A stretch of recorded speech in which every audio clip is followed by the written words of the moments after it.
They really just jump The out. big man falls out forward, and that causes Torin to grab onto the back of his belt and fall forward with him. Wilhelm then grabs Torin's tail and is pulled out with him. Geronimo! Nikos falls forward, stumbling, trying to grab his shield as he goes and falls out backwards. Leroy steps forward and gives sort of a touch to the hat on top of his head and just kind of falls out and charismatically.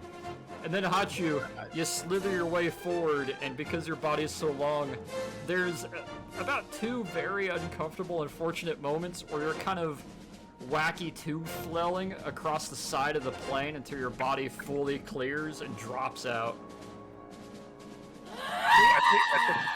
5 seconds. After about 5 seconds, I cast Thunderbolt. shit! I take offense to your description of my falling out. I would have held on to that fucking hat. Oh no, you were holding onto that. You had your hand on top of your head, you just kind of fall out and charismatically. Just kind of a dry stumble, just Yeah, but I gotta let go of Torin so I can hold my cane. I gotta hold my hat and cane on the way down.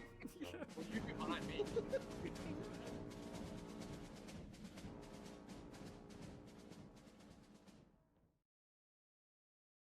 Changing audio levels so I could hear you guys. Wait, let me find the right place. Oh, it's about... turn it up a bit. Okay, we're there. Oh, Marge. Homie! I'm going to slit your faction throat. I don't know why I have so many kobolds. I just think they're neat.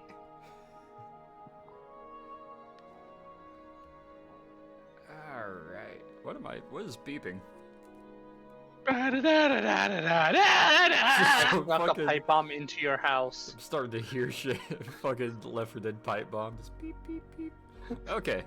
I thought it was my alarm clock going off. It's like, I already turned you off. Alrighty. Last we left off, Wondrous Company flew your way down to the Falklands. Took a nice, pleasurable, calm, nothing happening boat ride on a old destroyer to Deception Island, getting stuck about 3/4 of the way there, thanks to a equivalent of a limpet mine being stuck to your guys' left engine, and, tail rotor, rudder, yeah, rudder. Now that that's gone, and it's a little bit Rudder, adrift I hardly know until her. they can, oh god, until they can fix it, they decided to send you Beat me guys to it, you ahead bastard. to complete the objective. Flying you out on the seaplane, which thankfully took no damage as far as you guys could tell. You flew your way on out, landed at Deception Island, climbed up the mountains, and investigated the likely position of the listening post. Luckily, you guys chose to land on the side that the post was on. It would have been a whole different story if you landed on the other side of the island, so good for you. Upon discovering the bunker and investigating it, you realize there was what seems to be a short firefight. A lot of information was gathered or looted, and it seems pretty obvious that they were unable to radio out for help, seeing as... Damn it, headphones. Seeing as the antenna was discovered and promptly sabotaged, and the generator was pulled. Albeit a very small one. Seems like these guys operated a good amount of their time without much electricity going by line of sight for the most part. It did seem like they engaged something with the small cannon that they had out past the edge of the island, but you couldn't really draw any more conclusions after that, other than they obviously were all gone and any, if not most, evidence was wrapped up. Except for one item scattered among a bunch of shell casings of a German, or likely German, submachine gun. Was a little music box. Upon approaching it, you discovered it was playing, up until the point that you crushed it with the door, it was playing what seemed to be a sort of Germanic song. You realized a little bit later that it was a soul box, a very rare magical find from the days of music and classical literature and classical music and classical dancing and the classical era, where you realized it plays the song of each person that holds it when they open it. It kind of generates and makes a song that it feels best describes the person in that moment of their life, or their future moment, or their past, or them as a whole.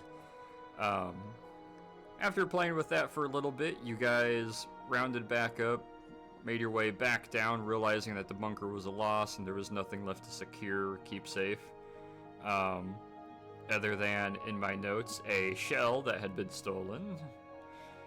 Although, yeah. Make your way back down to the plane. We had opted to do a small time skip. You guys would hang out by the plane with a tiny little smokeless campfire and kind of relax for a while until the ship would eventually limp its way around to catch up with you guys. Are you okay there, Peter? It sounds like you swallowed your microphone. That would probably be the microwave being microwave jamming my headset. I said, "What's the pilot song?" That's a good question. One we will not be answering today. Get the fuck out of Where here. he learned to fly. It's Top Gun, but every note is flat.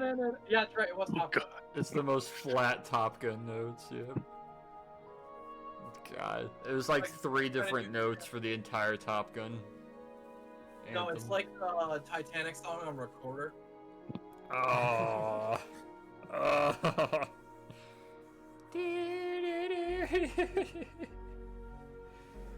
Oh boy. But with a little bit of a time skip, while I prep this last little bit of map, you guys have a little time to hang out on the beach, kind of kick back and relax, as the night goes by and the morning starts to rise up with a nice, crisp, clear sky, really warming sun once it eventually does get to you over the mountain peak. And as you guys are kind of waiting and standing by with the plane, you start to see the edge of the destroyer slowly limping its way around the corner of the entrance to the island, towards the inside of it. It's going to be a little while before they get to you, so... Or they got Anchor in the Cove. Anchor in the cove? Yeah, it's like a giant atoll, essentially. Are they anchoring in the center of the atoll? More than likely. Probably not the center, because Deception Island's bay is fucking mad. Probably closer to the coast, but slightly Well, around the yeah, corner from the entrance. Behind the actual atoll itself. Not necessarily in a dead center. How are we going to get the airplane back on the ship? It is a crane. Remember? Well, we need to make sure that the crane is actually effective. That was Russian again. They had We're to gonna get a put lot the of plane rope. on the boat with the crane to begin with. If it can lift Hachu, it can lift a plane. You know, I'm standing right here. Oh, you are. Hi, Hachu. Do you really stand considering half of your body is actually like 3/4 of your body is like extended out behind you? Are you like Yes. sitting? Technically?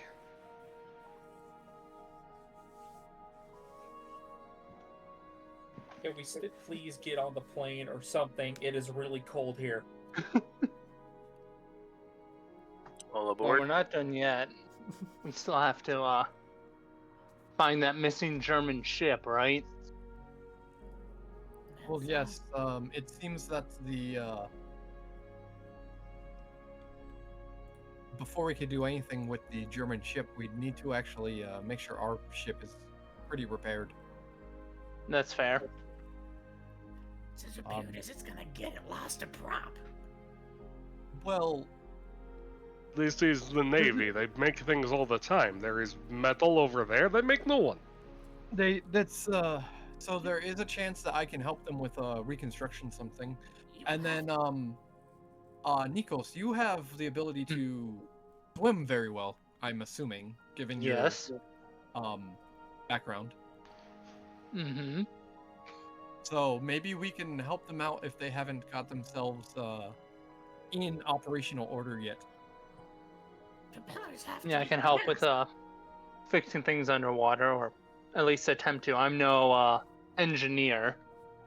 But if there's something as easy as just sliding a prop onto, let's say, the turbine and tightening it down, that shouldn't be too hard with proper instructions. Yeah. Yes, Well, it would. let's see if we can flag them down and get them to send us a little what's the name of those small boats? A small boat. Shut the fuck up, boat? Lauren. Life raft? Whaling boat, longboat. I was gonna Ship's say boat? tender. That's the word I was going for. I do not think any of these boats are big enough to be tenders. I guess it would just be a rowboat then. Longboat. Some of them, they should have like one that is long, and like one that is short, and like one that has a motor on No, it. one that is just average. That would just be a boat. He's right. Well, regardless, let's flag them down and see if they could send something to us. Do you have communications with the ship, Mr. Did I ever get your name? Nope. Never gave it. Can I have your name? I feel like I'm rude now. I feel like he would like to keep his name. Well, okay, you know what I mean. After my Trust name, me. are you? No, Looking to no, impersonate me, I bet. I quite like my name. It makes me go up to people and go, "Hello, I am Wilhelm Schwartz." He does say it all the time. It's my Oh. opening line. I think I've Hello, heard it. my name is Wilhelm Schwartz. I think I've heard it twice since you guys have arrived here. Anyhow, His name is Wilhelm Schwartz. to answer Hello, y'all's my name is question, Wilhelm Schwartz. looks like they're entering the mouth now, so just be relaxed, be casual. As he says this, you see him starting to make a very slow left turn and navigating their way in. And over the next while, you watch this partially crippled destroyer tug its way on in, enter through the mouth, and start making a sort of drifting stop. And comes to a nice gradual halt after a while, drops its two little anchors off both sides, plants itself, and is just sitting kind of still, making some slight creaks. And you can see over the side one of the lifeboats are unloaded, drop down, and 3 crewmen are boating on over with what seems to be the captain with them. And the little life raft boat comes rowing its way on up, hits the coast, and they come stepping out casually, and the captain comes walking up to you all. Ah, well, I'm assuming you all relaxing on the beach means you found it. Yes. Mm-hmm. That's good. Ah, Everyone's dead. I would say Yeah. it's not good. oh. You can confirm that. Yes. Okay. Technically, no, but the scorch Well. marks indicate they burned the bodies. And the blood. The air smelled like bodies. Did they steal any communications equipment, any antennas, things like that? They took all It of actually the looks like they paperwork burned most of that to the ground with thermite They took all of the and tannerite. the paperwork and information. Who Mhm. knows what they could have taken? Everything else was melted. Huh. Codes, I would imagine, right? Probably something they would have there. Well, thankfully, at least unless they decided to do otherwise, I believe a lot of it should have been contained or word of mouth or mental information, but yeah, who knows. Okay, well, I guess that simplifies some questions and problems then. No Here explained is- U-boats in the area. Most definitely. Here's where the complication gets here and why I didn't radio to you on your plane. You don't have a radio functioning anymore after the explosions, do you? Our radios are not functioning, no. Fuck. So, Can I cast Mend on a radio? unfortunately, no. He kind of looks to you and he Bullshit. clasps his two hands together. So, the plan or idea, seeing as we've completed one objective, we could limp our way back and be completely silent. Granted, we should have another 2 or 3 days of clear waters, unless there's more than 3 U-boats. Let's hope there isn't more than just one Wolfpack. But we'd be able to make it back to the Falklands very, very slowly. Or, well, we take a day or two to repair. You fly to your our secondary objective, your primary objective. You search for the ship, you find the Schwabenland, and you make it a bit of a B task, perhaps securing the radio equipment on board. If it's still in working shape, bring it back to us, and we'll be able to radio that we're coming back to the Falklands damaged. At least that way, maybe we can not be in the total dark. So that's kind of our options. We could limp back now as we are, or you complete your primary objective and secure a radio while you're at it. And once you come back here, at least we'll have a radio, we'll be a little more repaired now that we're in still waters, and then we can make our way back to the Falklands. Is there a chance? I do like the second idea a little bit better. Is there a chance that I could possibly help out with my artificer skills, and maybe Nikos could help out with his, underwater breathing ability and expert swimming ability to maybe repair the secondary rudder or the secondary rudder / propeller for y'all? I don't doubt that at all. In fact, it would actually be rather appreciative, but I would say maybe Off the- just give us a day to help you for that.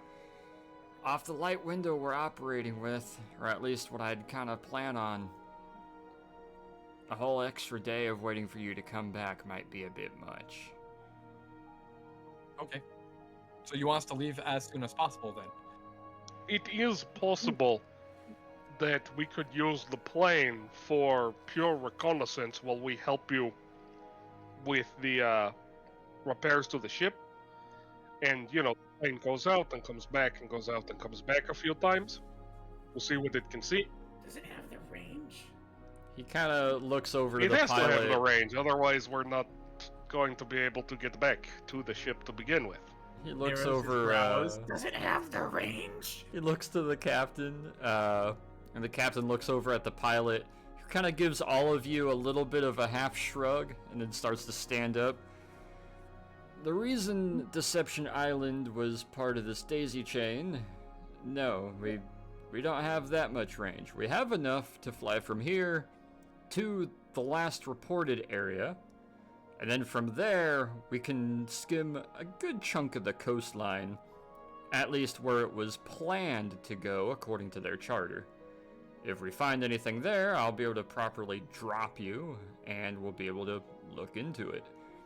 If not, I'll be dropping you on the coast and flying back to refuel. Like I said, That's what I'm... we're very, very, very thin on fuel. It's enough for a short amount of flying. However, how much fuel do we actually have left? Captain kind of looks over to one of the crewmen, looks back to you guys. Maybe 3 round trips, if I had to take a gander.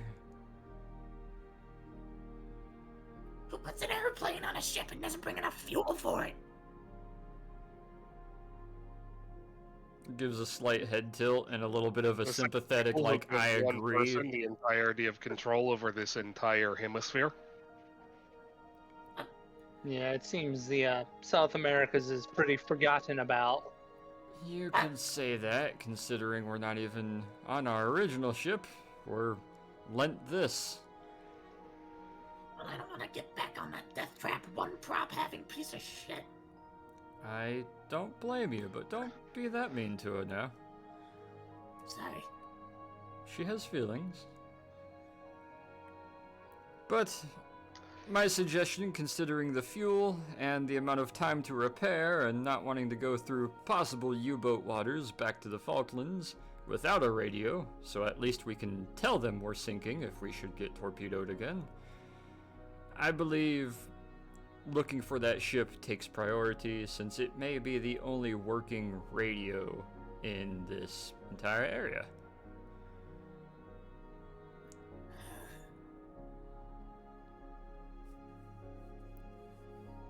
But, of course, you do have most of the mission's jurisdiction, so what would you all suggest or advise?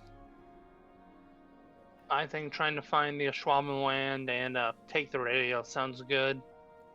So take a one-way plane flight, hoping to find a ship that may or may not be there, or get on a damaged ship and drive back to the U-boat swarm.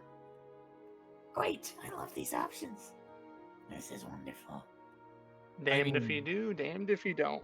I do have to say, Torin, you are the one who chose to join Wondrous Company, so That is a different matter. Technically, I did not. I simply chose to stay. oh. Well, at the same point, we will protect you. Though lately it's been seeming like you haven't really needed protection, more than just give you a giant sword that's too big for you and somehow you can wield it to kill people. So That was a moment of weakness. I wouldn't call that a moment of weakness. If anything, it was the other way around. Listen, I pride myself in my humble nature. That was not.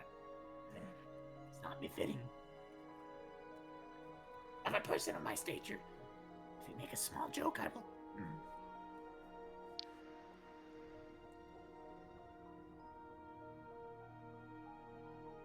Well, all that said, I suppose that is one vote against continuing the operation.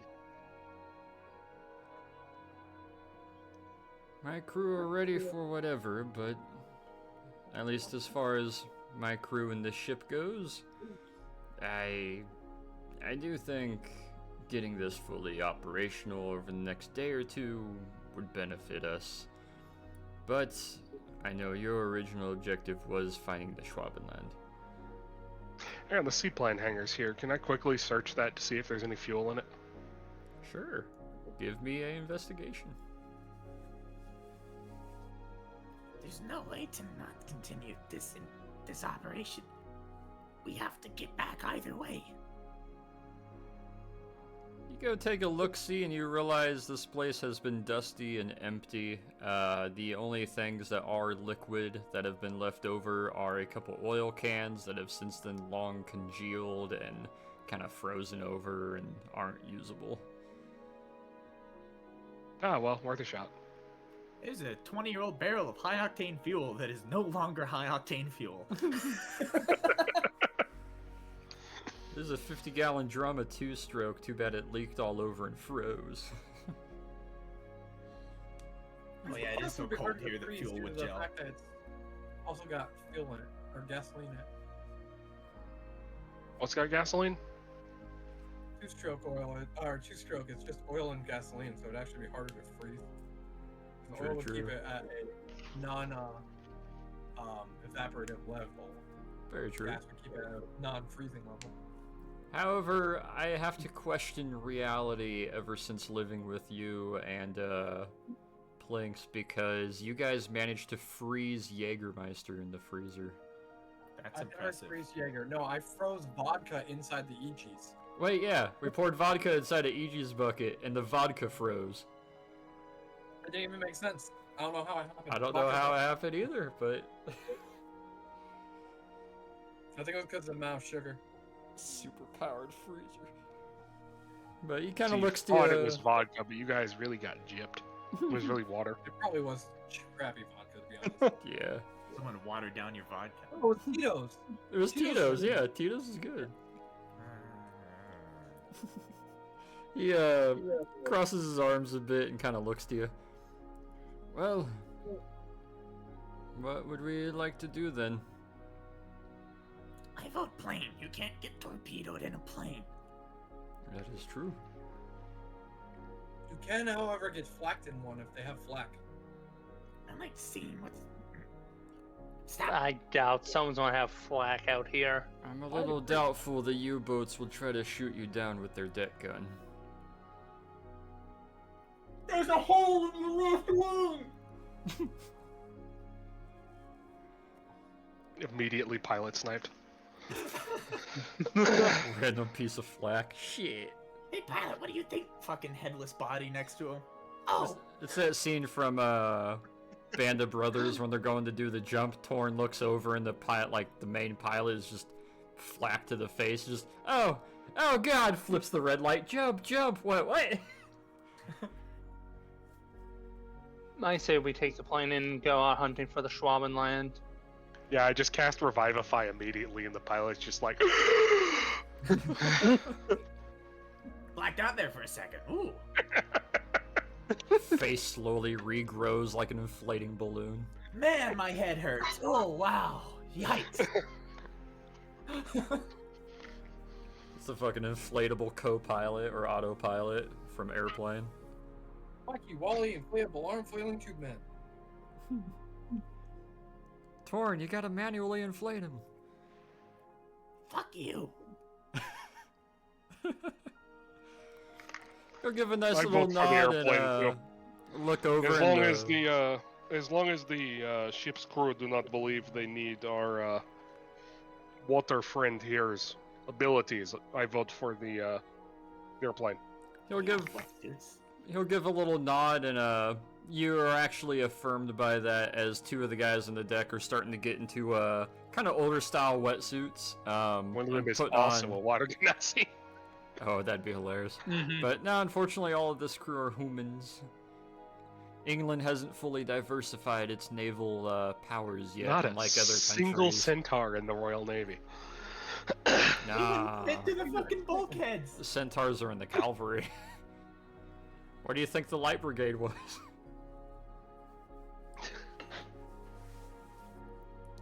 We've all seen that Disney movie. Just make them all centaurs with cavalry sabers.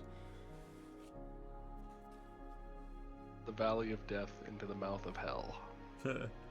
But he'll give a little nod, and the pilot will give 2 taps to the side of the plane. Well, we have enough fuel now to at least do, well, our main trip and a little bit of flying about. See if we can do some sightseeing, track down the, well, path that it should have taken. Thankfully, we got the map here. And he kind of pulls out of one of his pockets and opens up a sort of protected map. And it shows the original travel path lines that were chartered for the Schwabenland expedition. Hopefully, they stayed relatively along their same original route that was planned. So, shouldn't be too hard to find it. I mean, it is a big ship in the middle of the ice. Captain,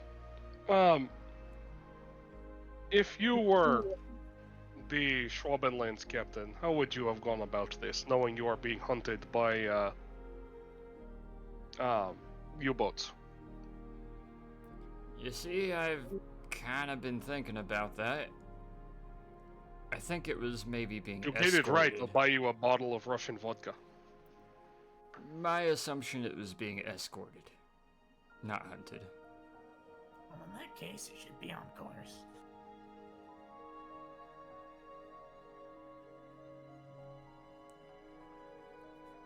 I don't know. Either you'll find it with a large torpedo hole, or you'll find it somewhere along the coast doing its original mission and maybe it just slipped through the wire.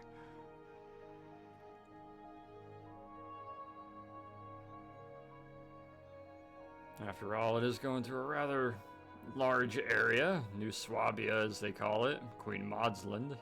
It's a large tract of land. It can only go so far inland before it starts getting caught up on any ice shelves. So it can't be that far.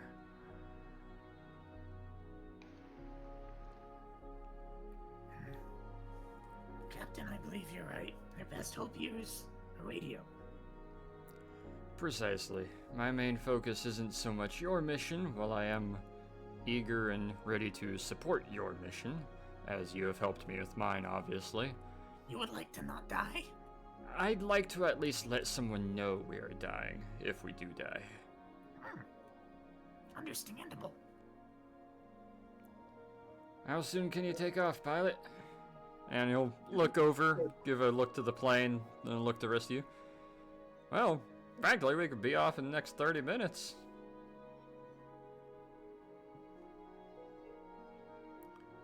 Well then, Wonders Company, as much as we would enjoy your support, I do think getting your mission done sooner than later will be better for all of us. Find your missing ship, find out what happened to it, investigate the area, and if you can, bring back a radio. Alright, let's go. This Will do. appointment anyways. Time to take a 1,700-mile flight. The world's slightly Everyone be smaller, it's comfortable. okay. The pontoons are fuel tanks, okay? Yeah. They're full of beer. Oh, they're full of vodka. What do you think the plane runs on? Oh god, it'll freeze in the water and weigh it down. It's not Tito's, it's real vodka. As you guys will mount up, after pushing it out back to the water on the little skids, touches down, hops on, we'll kind of navigate it out towards the water and aim it towards the little mouth and straightaway. And the pilot will kind of look over and give you a little bit of a look. Well, Kobold, you want to take us out, or should I? Who do you trust more? Flip a Oh. coin. Myself, obviously. I was just wondering if you wanted the experience. We're flipping a coin. He's Kobold's gonna fish out a coin and flip it. Roll a D2. 1 is heads, 2 is tails. What are you taking? Pilot is heads, Kobold is tails. There's not a That makes sense. there's not a D2 in a dice roller. R slash R 1D2. Slash R You just slash flip a coin flipping. for you in real life. Oh, that's not it. You fucking do it. Someone else do it. Someone else is flipping a coin. Alright, why don't you do it, Tachu? It's a 1! Wait. He did it. Okay. Pilot? Oh, pilot, right? Yeah. Alright, he'll kind of flip the coin, look to it, give a little shrug, put it back in his pocket, start spooling it up. You hear the engine start revving up a bit quicker and faster, and a little bit of that water seaplane lurch. And you guys will be nice and semi-cramped up with some of the extra gear and stuff as you'll take off and skip across the water, lift your way up, and for sake of travel, it's a long trip. It's quite the long trip. However, it is relatively smooth. The skies are actually pretty clear, thankfully, which is kind of nice. Fast forwarding. Oh, I said I sleep on Peter's shoulder. oh, head in his Kobold beard. and the just- pilot take sleep shifts. It's not that long of a flight, but Well, we're going, 150 miles an hour for 1,800 miles? Yeah, it is that long of a flight. it's a good length flight. You'll have time to sleep then, yeah. You guys will fly your way on. It'll be nice, relatively smooth, pretty good altitude. And fast forwarding a little bit after everybody's been able to get a long rest. So all magic, health, everything is replenished and good to go. You guys will make your way, and you'll hear a little bit of a pitch as the plane will start descending and doing a little bit of a slow kind of corkscrew rotation downwards, losing some altitude. And bring you guys just high enough to where ships and the coastline and chunks of ice and some of the larger ripples in the water are actually now more visible. And he'll kind of give a little bit of a wave of his hand. He'll shake your shoulder a little bit torn, and then look towards the back. Alright, wake it up. Wake it up, everybody. I believe we're here, unless we went to the North Pole. Where is it? Don't joke with me like that. Where is here? That'd be impressive. Here would be Antarctica, the South Pole. Well, not yet to the South Pole, but getting there. Do you see anything that looks like not ice? It looks so white. Well, I haven't started looking yet, actually. I was gonna leave that to you all. And he holds up a pair of binoculars. I need to get myself a pair of those. They're very helpful, very useful, especially if you're up and out dude like this. And he'll just kind of hand it back to whoever decides to take it, not really looking. If you all would be so nice to join me on this sightseeing tour, I'll see if I can go, yeah, maybe 50 miles south of their assumed position, and we'll start making our way kind of westward and then northward along the coastline.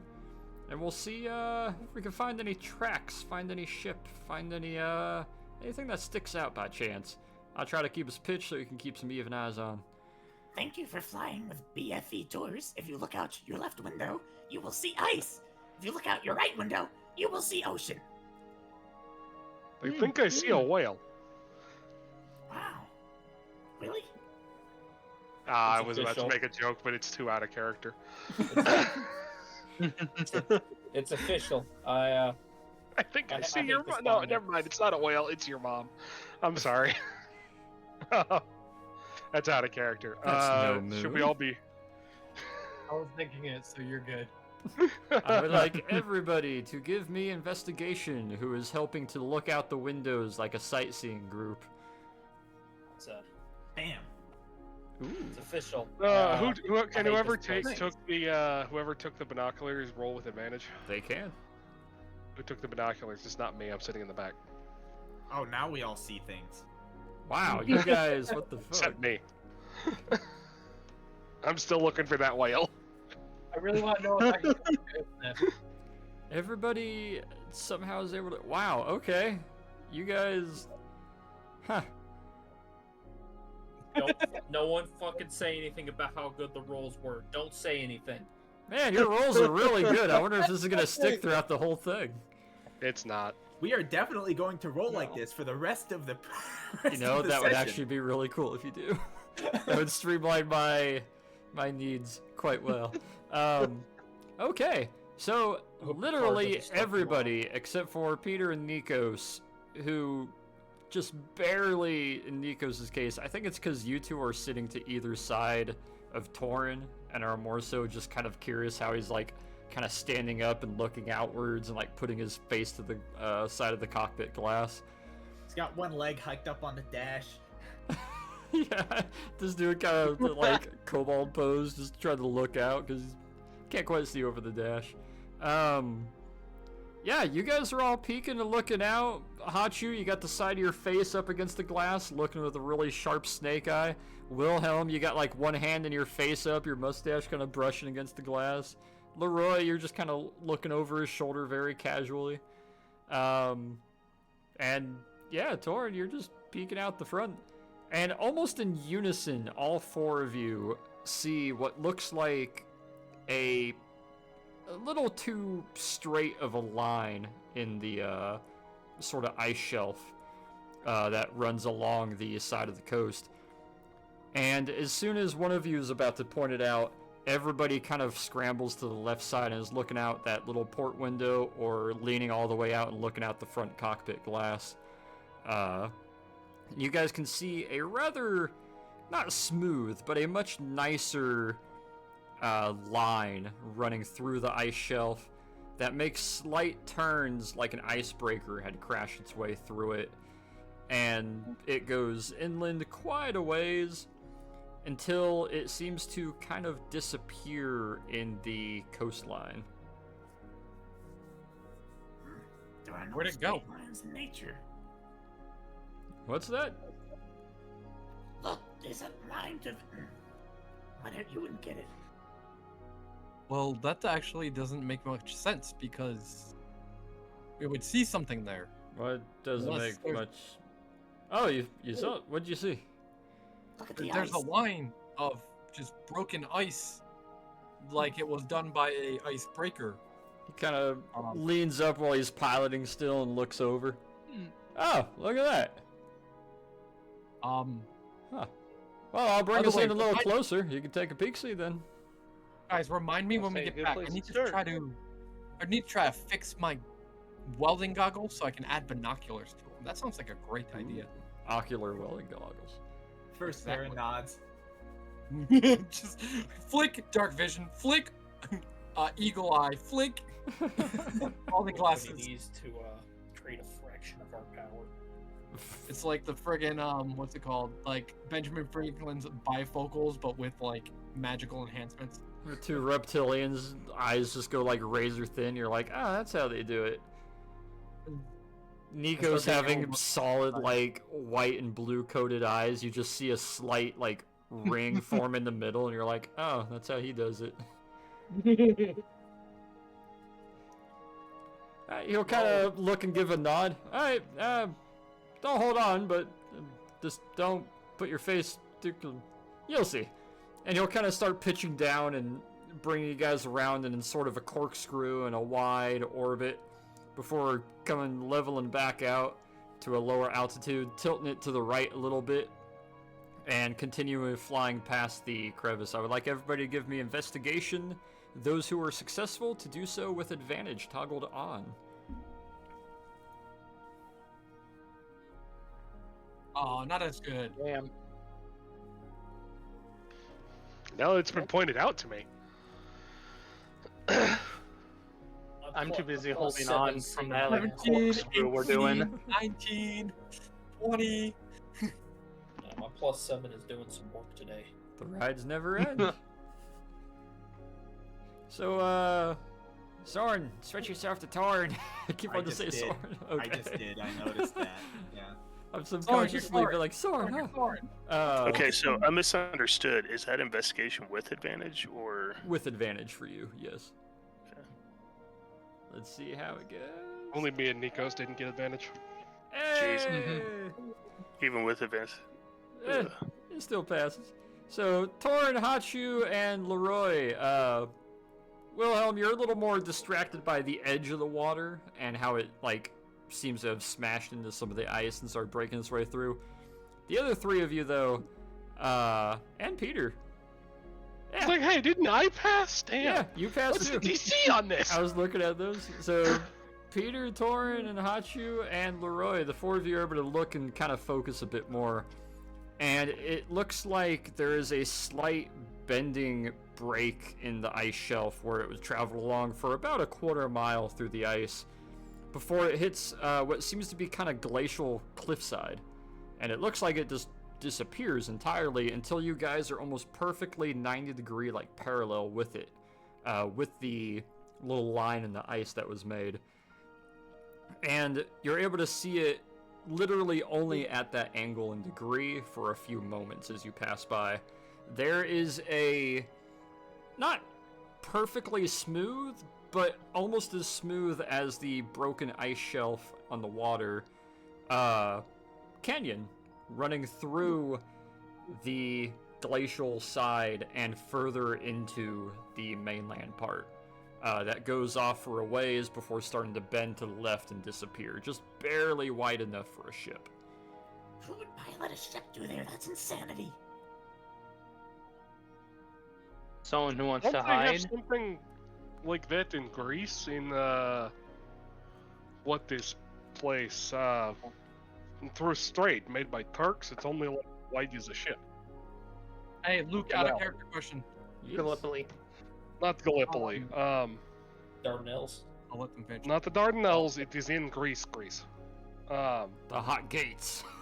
Not there either. No, it's in Corinth. There's Yep. like a canal in Corinth. Yep. Your mother's legs? This looks natural. So the question I had is, we have slept since our Yeah. foray Yes. into the. Okay, so I can change spells. Yep, you've had a long rest and everything that would Okay. imply. Those of you who would have either knowledge of that area in Greece, having seen it, or have a earthly or geological understanding under your belt, give me a history check. Bam. Damn! Oh, come on. I'm not gonna know anything about that. Hey! Alright. I'll grab some pictures. So, I'm looking at it right now, actually. Nikos, you don't Cool quite canal, isn't it? remember because you haven't really seen too much. You're not really sure what to look for. Torn and Leroy, though, you kind of look at each other at the same time and look back out the same part of the front of the cockpit. And you're able to pretty well realize, like, almost instantly, that's not a natural, like, crevice. That's not a natural formation. That cave is not a natural formation. It's not a cave. It's an open canyon in the. I was referencing I Halo. see. It's an, I know. it's an arch. Do you find that odd, Leroy? I dare say I've seen the like before, but natural. This looks anything but. Who would do something like that out here in the middle of nowhere? How much manpower it would take to carve something like that? Why indeed. Shall we find out? Pilot will give a little nod. So I do believe I'll try to get us over the top of it. Might do a little bit of yawn here and there, and we'll see if we can follow that canyon if that's what you're advising. I'll say a good place to start, if anything. All right. You'll kind of pitch, bank around again, and almost like you're entering the Death Star Canyon run, he'll start angling down and start flying straight towards it, like he's gonna enter into it. What are you doing? I'm kidding. I'm not actually gonna enter there. No, there's no way. And he starts to pull back up, and you guys will be about 400 feet above this canyon. It's about 60 or so feet wide, and it, you know that look of ice when it's been melted and then refrozen, and it's like a little bit more clear and kind of bubbled? The entire side of this whole canyon is exactly that kind of bubbled, like freezer ice. Do they have a flamethrower on the ship? Take a hell of a flamethrower to do that. Hachu, do you think you or someone perhaps more attuned to fire could do something like that? Oh, possibly. I mean, if you have somebody either real strong in flame magic, or you have a big ass flamethrower on the front of your ship, you probably. I mean, speaking of thermodynamics and the battle between fire and ice wins. I'll assume you all know what you're talking about. However, it looks like the land starts to drop a little bit here, so keep your eyes peeled. And he's gonna pitch and just keep your guys like left side of the plane, pointed somewhat towards the ground and towards the canyon as you guys continue forward. Everyone, give me another investigation. We're going to Agartha, boys! Oh God. Pre-Hitlerification too. Nothing this time. Ooh. Oh shit! I forgot I thought I turned it off. Wow, you rolled rat a bastard. 3. A whole 3. Oh. No, you can have the binoculars, That's so you have advantage. That's what I get for talking about Agartha, or not Agartha, for talking about Hitler. Yeah, we'll just say Hachu had the binoculars in this moment. Hmm. As you guys Well, are continuing along, I would have to give it to him because I was the one that had him last. oh shit. Mom. Here you go. I forgot to look, so you can use them. I will say you did pass Nikos. Leroy, not quite. No, let's go. I was looking in the wrong end of the binoculars. Oh no. So Nikos and Hachu, you guys are looking as the until they plane's notice flying. that there's little ink circles around their eyes. Ha ha ha. Well, I'm not gonna notice because it's gonna match the rest of my face. So. Can't see anything. Wilhelm, stop breathing so much. You're fogging up the glass. Oren, I think that is you breathing directly in front of your face. He realizes he's breathing on the glass directly in front of his face. he's trying to look through, and it's just you could just see the little like plume of his breath out. Little cobalt nostril flares. They're just seeing it warm air cast over it each time. You know what I am? Draws a smiley face in it. Nikos and Hachu, everyone else is trying to kind of watch and look, but also looking outwards a bit more. But you two focus on this kind of artificially made canyon going through the main glacial parts. There is definitely a lot of water and like what looks like mashed up surface and ice underneath it, where this ship seems to have been traveling along as it made this canyon ahead of it.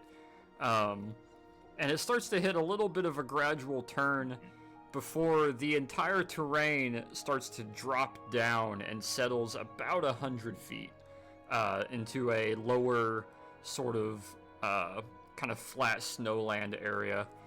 And as it does, you see the edge of the sort of artificial canyon, and where it looks like it kind of broke and shattered outward, as is noticeable by the large chunks of what should be solid glacier and terrain that are almost not exploded, but definitely knocked and pushed outward rather violently as they broke through this and dropped in elevation, almost kind of bobsledding down, it looks like.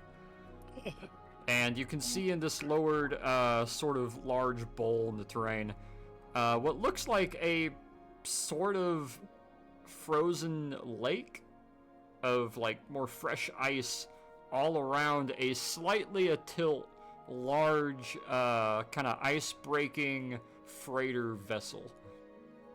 Oh, we got something. And point it out to them.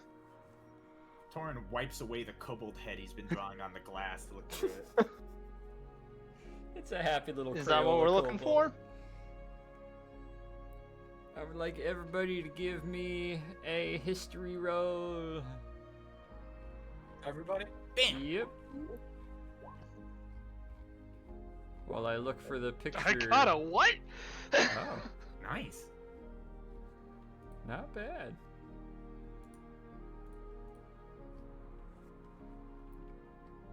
Let me go to in-game images.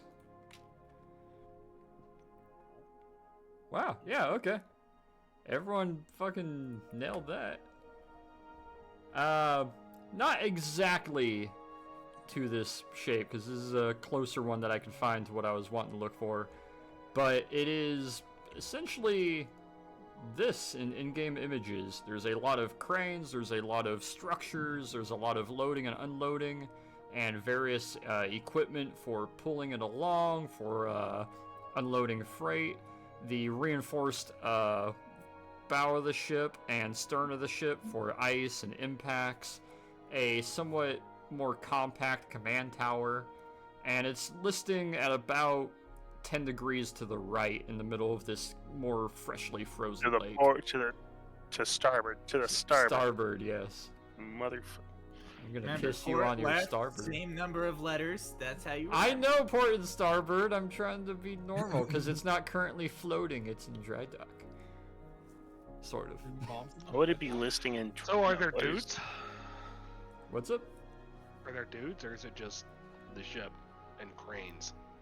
Based on those investigations and that history, there's just cranes. It looks nice and iced over and snowed over some. It looks nice and frosty and frozen. There is no movement on it whatsoever. The dudes turned into cranes. Sandhill The cranes. Worst curse ever. Just I cursed can't into cranes. become crane.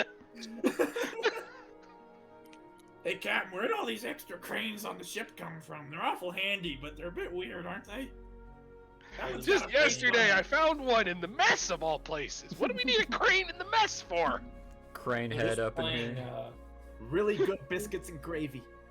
We're just playing prop hunt, Gmod prop hunter on top Oh, of the ship God. right now. As you guys start doing some rotations around the bowl, the pilot kind of looks over to you. So I'm no expert by any means, but I'm not gonna land in that bowl. I will be able to touch you down, not too far outside it though, where it looks a little more wifty and capable.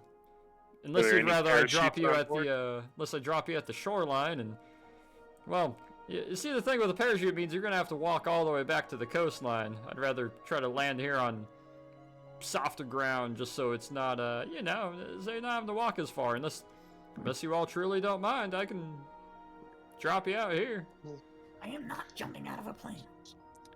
Let's jump out of a Yeah, I perfect. prefer I am not not to jumping jump out of either. a perfectly good plane. We got parachutes, but I feel like you'd have to strap 2 to him, plus any way that we can. How are we supposed to float down your equipment and your sled? Hey, I could float down myself. So Wait, I think I'm not jumping out of a perfectly good airplane. Wait, I have an idea. Just land us wherever you think is best. Everybody, if we jump out of this plane, I have an idea for something I can cast to make us land a little easier. I am not jumping out of a plane. I'll tell Okay, you what. then- I'll strap. No, I'll I'm not strap a jumping. kobold to my chest and jump. This is jumping out of the airplane is off the table. Let us land this airplane. I mean, you would be the first We to do had a there- paradrop in Antarctica. That would be kind of cool. I do not care. There, you have radio on board this plane, huh? Yeah, short range, but yeah. Should be short enough or long enough range that if we find radio on if we can call you. Oh, easy. Good. I pull out a notebook. What's your frequency? Looks down. It'll give you some 4-digit with 2 decibels. Okay, cool. I'll write it down in 8, my notebook. 6, 7, 5. 309. Jenny. 1, 2, 3. my turn 2, 4. to go. Jenny, I got your number. I wanna make you mine. And it'll change your number. Are you sure you want to 86. do that, Leroy? Yeah, let's do it. Oh god.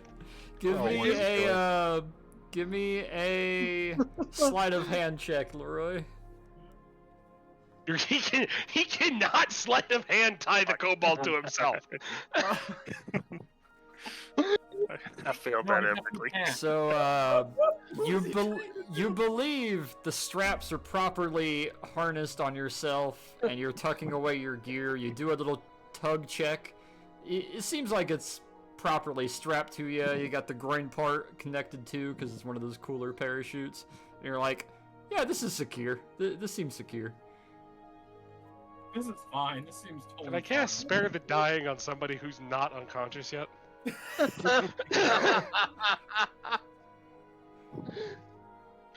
You are next to the door, so You think it's on right? Do the rest of us notice him doing this, or is he just behind us all? give me perception checks. Torn's in the front. Yeah. Damn, yeah. Considering how small this plane is, he's elbowing like 2 of you as he's putting this on. No, we're Can not I- jumping can- out of the plane. can I get a We're save not check? jumping out of the plane. We are not jumping out of the plane. Wait, who is jumping out of the plane? He's going to land, and we're going to get off like normal people. Listen here, gentlemen. We are part of Wondrous Company, are we not? So why are we going meekly to the ground? Roll. Can you roll me charisma? Yeah, can I roll persuasion on this? Because I'm trying to Roll persuade persuasion, yeah. him. Wow. Finally Are gets we to be King's men? Leroy finally gets to be the smooth talking charmer as he was designated for the party, and he's using it to convince people to jump out of a plane into Antarctica. Dear God. How many people can you cast Right, feather how many falling on? Not you. Right, you're right. Me? I can cast it too. let me look. I think it's 6 people I just looked at. Torn unbuckles himself from his seat and scrambles into the back Yeah. of the plane. Starts putting on a Up to parachute. 5 fallen creatures. Oh, give me a sleight of hand, Torn. All right, you and Hachu better cast that on everyone. All right. All right, I guess I'm going to. Fuck. Yep. 26 charisma. No, I'm quite literally reminded of Jeffrey Rush's Barbossa's quote: "Are we not king's men?" Honestly, So- the funniest thing about this, Uh. it's like you are trying to like get us in your cult, and you're like Yeah. the most debonair guy ever. We're just like, yeah, it sounds great. Let's just Yeah, jump sounds out. good. Let's go. Fine, I guess we'll jump out of the I plane. better get a combat jump ribbon It for benefits this, or having badge plus or 9 in whatever. persuasion. The pilot kind of looks over. Combat jump ribbon, huh? Well, we could make this the first combat jump and actual jump into Antarctica. Are you actually wanting that? Because I'll get to be the first pilot to conduct a combat drop. I'm just We're kind fucking of doing If elbowing. we're jumping out of the plane, we may as well jump somewhere where we'll be immediately useful and not have to walk miles So, through the snow. what I will do is, in the tightness of the airplane, I'll loop one arm around the kobold, one arm around Wilhelm, look at them both, and say, "For science." For freedom! It technically is science. It's research. Nobody's ever You'll- done it. The We're the pilot kind of gives a smile and a nod, and you get the notion that he's done this before. He slows you guys down to a pretty good crawl, drops you to about 400 feet elevation as you're flying over the edge of this kind of larger bowl and descent in the terrain. He doesn't want to drop you into the bowl because he's not sure quite what the terrain there is like, but he knows it's super soft and snowy up on the outside of that, so he's going to fly along the edge of this larger bowl. And as he straightens out and gets it to a nice level, he kind of looks back, pulls out a Webley revolver, and will kind of point over his shoulder out the passenger window. Alright, whenever you want to jump, I'll start shooting. We'll call it a combat drop. Be a bit close to the ground. Let's go, boys. Go, go, go. All right, go. let's Cocks do the it. hammer. I would like everybody to How give high are me we? about 400 feet. 400 feet. Is Okay, this I got deck save? I would like everybody to give me a dexterity save. However, Make I sure. need to Hang on, ask hang the on. Cast question. feather falling first. Damn it! No, wait, We I'm need doing to open the something. door, right? The door's not open, so how are we falling out of You this? gotta open the door. That would be a strength save, right? I'm It does gonna sound so- open. I'm gonna be the one to open the door. I'm gonna stand at the door and I'm gonna tell you. All right, kick me out. I can't do this myself. Roll me a Alright. strength really quick then. Me? Peter? Yep. Why do I get the feeling that we're gonna struggle to open the door? There you go. There you go. So now we're mothballing the door. Excited Torn in a big ass parachute is pushing it with you, and the door will flop open. Does Torin get sucked out? Peter and Torn, give me a dex save. I've never wanted to fail a deck save so much. Deck save, Peter. Deck save. It's all good. The 18 works. As you guys Ah. push on the door, it doesn't quite go until Torn goes and puts his shoulder into it, and you realize it's a suicide door. So trying to open a suicide door in a forward-moving plane is a little bit difficult. But once it does open, it catches and it slams against the side, making a nice loud just thunk and kind of jolts the plane. Peter, you almost fall out until Torn grabs onto like the back of your pants and both of you stop from falling forward and out. And I'm yelling in the back, we have about 12 seconds to, I look at actually, specifically at Hachu. We have about 12 seconds to cast Featherfall. Otherwise, we will hit the ground. That's what the parachutes are for. We're not using parachutes. Oh God. We're using Um, Featherfall. The parachutes Blame are you, kind of an Stink-Ball. emergency backup in case Featherfall doesn't work. Everybody stay within 50 feet of me, 60 feet of me? 60 feet of us, I should say. Yeah, how are you going to pull that off when the door's not made? This isn't a rear release door. We're all going to be going out one after the other. Tell me how you're going to stay within 60 feet of each other. We hold on to each other. 3 and 3. Oh, so you're gonna pull each other out of the plane and therefore risk breaking your We arms? Oh, dive. please! I wanna ride Hachu down like that scene in Doctor Strangelove.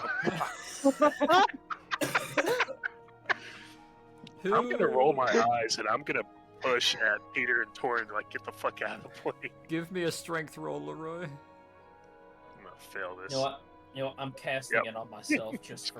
Get out of the plane. You're trying to I'll push cast it on him, myself, so and you can't. cast on everybody else. And you can't quite It's- push it's- him out as like Hachu casts this, and you see a little bit of a shimmer glow over him for a half moment.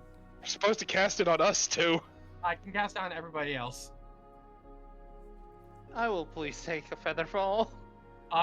Everybody, as soon as you get out, hold hands. That's weird. The pilot's kind of looking back to you a little impatient, like, we're about to overshoot the... I literally just Drop shoulder zone. charge my way out. Give me strength. Okay, you just Go, you're go. shoulder charging No. everybody out.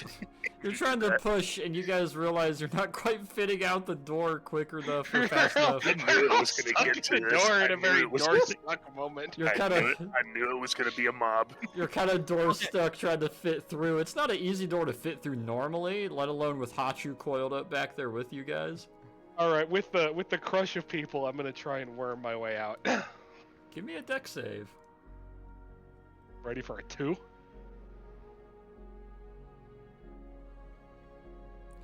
It's a sort of, Is this unclogging everyone? Is like I It's get a- out, everyone else comes too. You know that scene when you get the Big breach question. in the plane from World War Z? Oh yeah. Uh-huh. I literally just jump The out. big man falls Over. out forward, and that causes Torin to grab onto the back of his belt and fall forward with him. Wilhelm then grabs Torin's tail and is pulled out with him. Geronimo. Nico falls forward, stumbling, trying to grab his shield as he goes and falls out backwards. Leroy steps forward and gives sort of a touch to the hat on top of his head and just kind of falls out charismatically. And then Hachu, you slither your way forward, and because your body is so long, there's about 2 very uncomfortable, unfortunate moments where you're kind of wacky tube flailing across the side of the plane until your body fully clears and drops out. 5 seconds. After about 5 seconds, I cast Featherfall. Oh shit! I take offense to your description of my falling out. I would have held on to that fucking hat. Oh no, you were holding onto that. You had your hand on top of your head, you just kind of fall out charismatically. Just kind of a dry stumble, just Yeah, but I gotta let go of Torin so I can hold my cane. I gotta hold my hat and cane on the way down. Well, you'd be behind me. So as you guys are falling, Wilhelm, you cast this, and everybody starts this, You ever see someone slowly sink in water? You're falling at about a third of the speed that you should be. Almost like gravity is lowered as you're falling, starting to go sideways and starting to lose your ability to really, Then we hear shots above us. You do actually hear, over some of the wind blowing past your ears, a lot slower than it should be. You see the plane pitch, and Hachu, give me a perception roll really quick. As we're falling out the window, we just hear from the cockpit. Alakablam! Hachu? Always forget where it is on the. It's in the P. God Yeah. This is. You hear a very faint.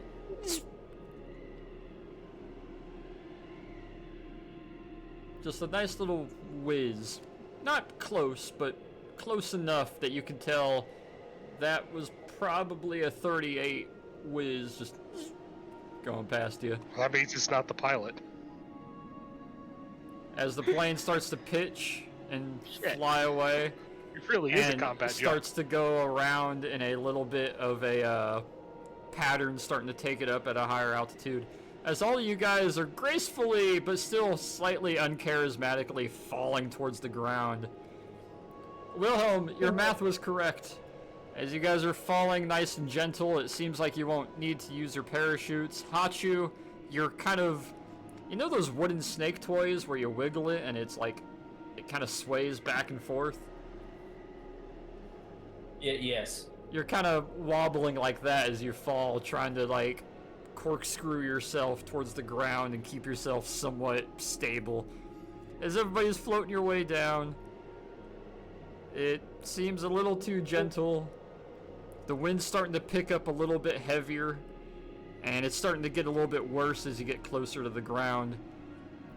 However, you feel yourself start to speed up as you're approaching the last about 40 feet.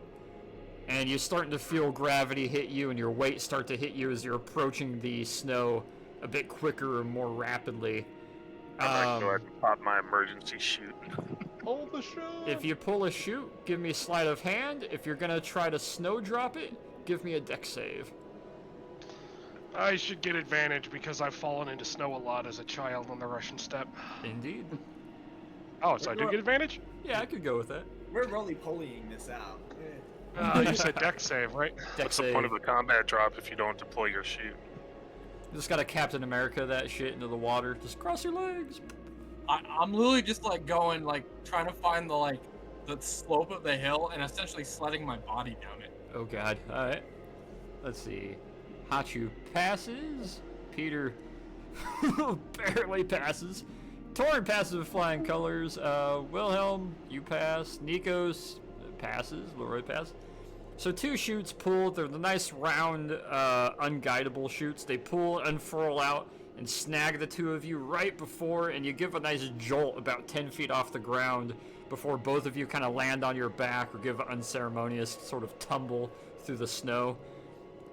Both of you seem perfectly fine. Nikos, most of it you're able to catch with your shield, kind of Captain America style. Again, you just kind of roll with it. Leroy, it's a little bit rougher. You drop your cane, your hat falls off your head, but you catch yourself without any injuries, and you're able to stand up. All the rest of you, Peter, it's a little more unceremonious. You kind of kick your legs upwards and land on your butt and your back, kind of snow angeling into about 8 feet of snow with just a poof. Hachu, it's more of a very elongated belly flop into soft snow, just sort of piff. Torin hits the snow. It's like a ball, rolls like 3 times and comes up, skidding on it majestically. Your tail, you land on your feet and kind of grind along your ass and your underside of your legs for a moment as your tail kind of naturally curls underneath you, and because of the cold and the impact, it goes stiff, and you kind of sand rail, sort of like ski on your tail for a while, and then it comes to a slow, like, circular rotation, and almost like a pog or a rolling coin, you just flop onto your side gently. It's not majestic Hog? at all. I missed the perfect thing. That's not a 23 Peter, you said landing. the thing about Dr. Strangelove. I could have deployed my cannon and wrote that down. I'm surprised none of you wrote Hachu down, but He was last out, so we didn't get the chance. true. Yeah.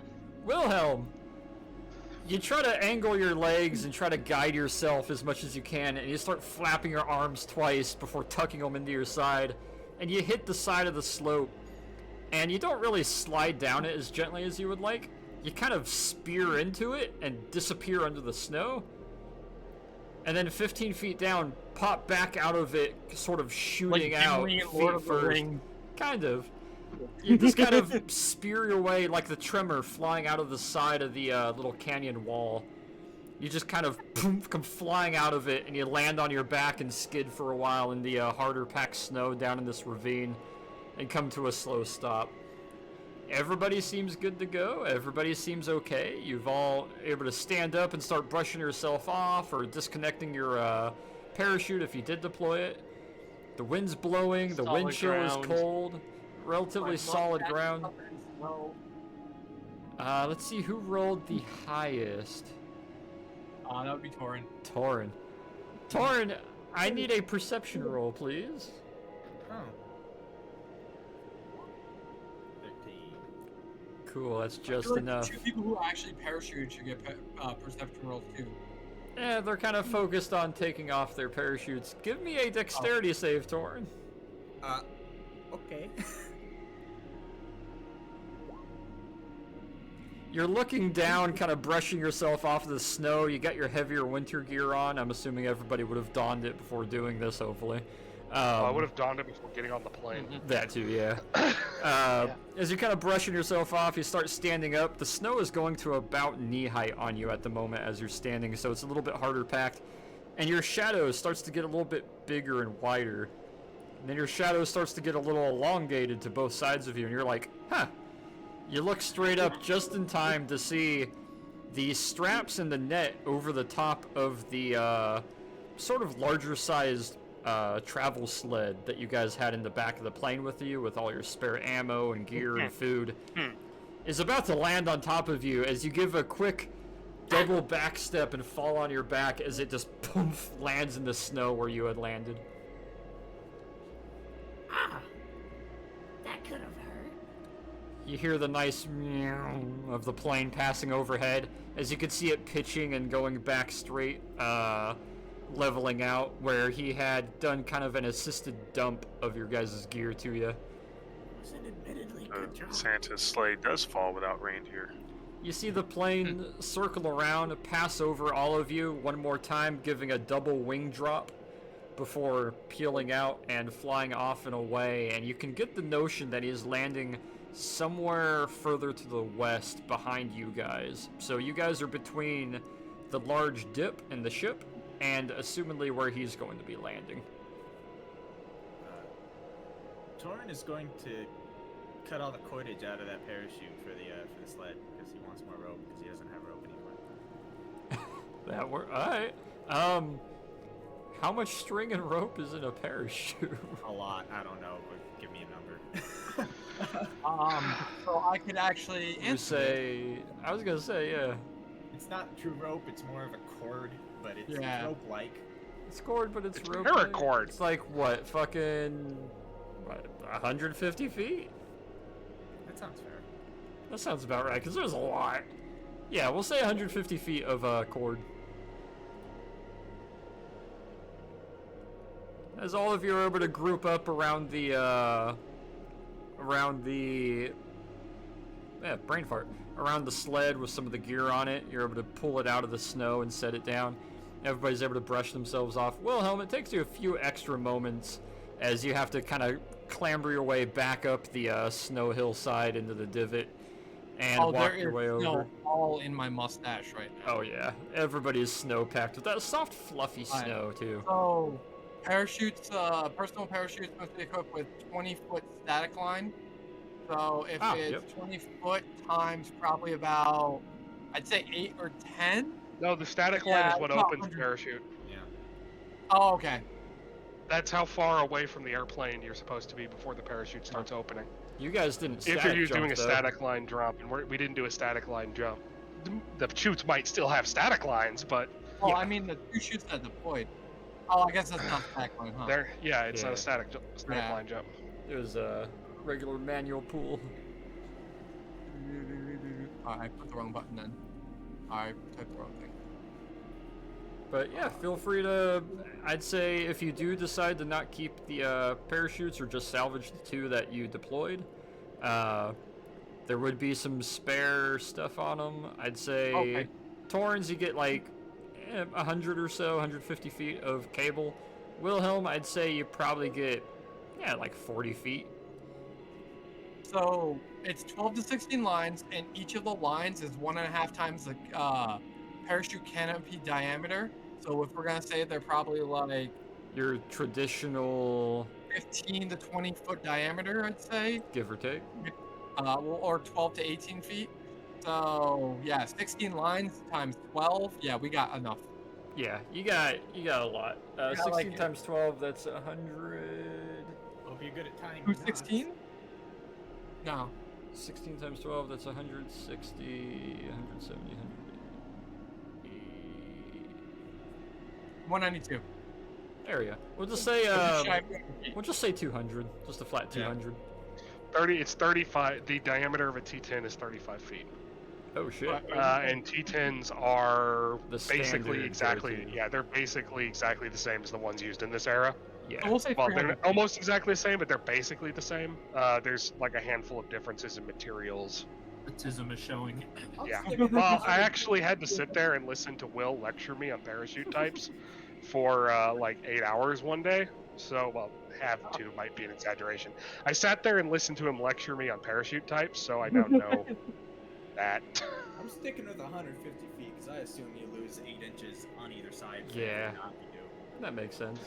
Well, there's no reason you can't just keep the whole parachute, though. You're gonna have to bundle it up anyway and shove it back in the bag. Nah. Otherwise, you're gonna get blown away. Carrying that shit? They're just harvesting the cable and wire off it. Well, I'm carrying that shit. Giant silk blanket could be Well, useful. you guys didn't deploy yours, so you're fine. Well, yeah, if he's leaving his, I'm taking it too. Alright. Yeah, feel free to take mine. That makes sense. He's just carrying around 3 parachutes. You're able to put them They're onto not the. exactly heavy. Sled. You're able to coil them up and wrap them and put them onto the little sled that you guys got with you. As the 6 of you are able to reconvene now with some cable and wire acquired, some new chutes for large, be it tarps or blankets or obscuring. They're the nice flat white as you would imagine. And you guys are now properly assembled, and you can see the large sort of depression in the terrain off to your east. And you can see off towards the middle of it where the immediate ground slopes down, and you have the sort of refrozen over sort of lake bed that the ship is sitting inside of. Is it downhill from here? It is. Sled, sled, sled, sled. Well, let's do it. All right. How many people can we fit on the sled? Like 3 of you comfortably? I'll walk. Torrent's on the front. I'm fine walking. You take I am my take I a am my own ride. sled. I've always wanted to do this. I've never lived in a place with snow before. You live in It Boston. snows in Boston. I was gonna say. Yeah, but it's all paved. And the parks suck and they're full of fat kids. Rosebud! So, Peter and Torrin, anyone else gonna ride alone? I feel like Leroy should be on there. Roy, are you gonna ride the bobsled through the snow? I'm not Why sure not? this will be up to your traditional I need level to of fix some formality. teeth first. No, but yes. Alright, the 3 of you Alright. give me a dexterity check. Oh, I still have advantage. Oops. Oops. We go with the 20. That's fine, you all got a flat 20, that's cool. Wow. That's Okay. okay. Yeah, I had advantage because I'm Russian. What we do? Ah.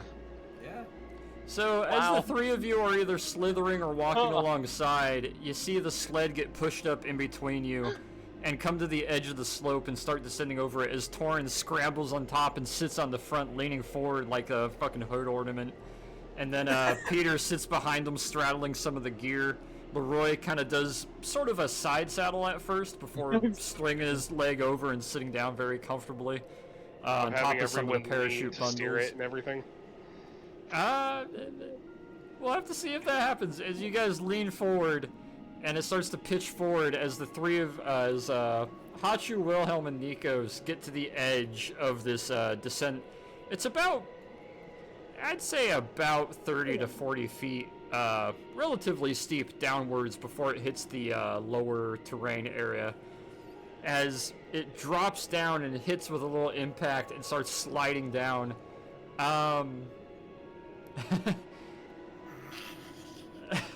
The 3 of you give me a dex save.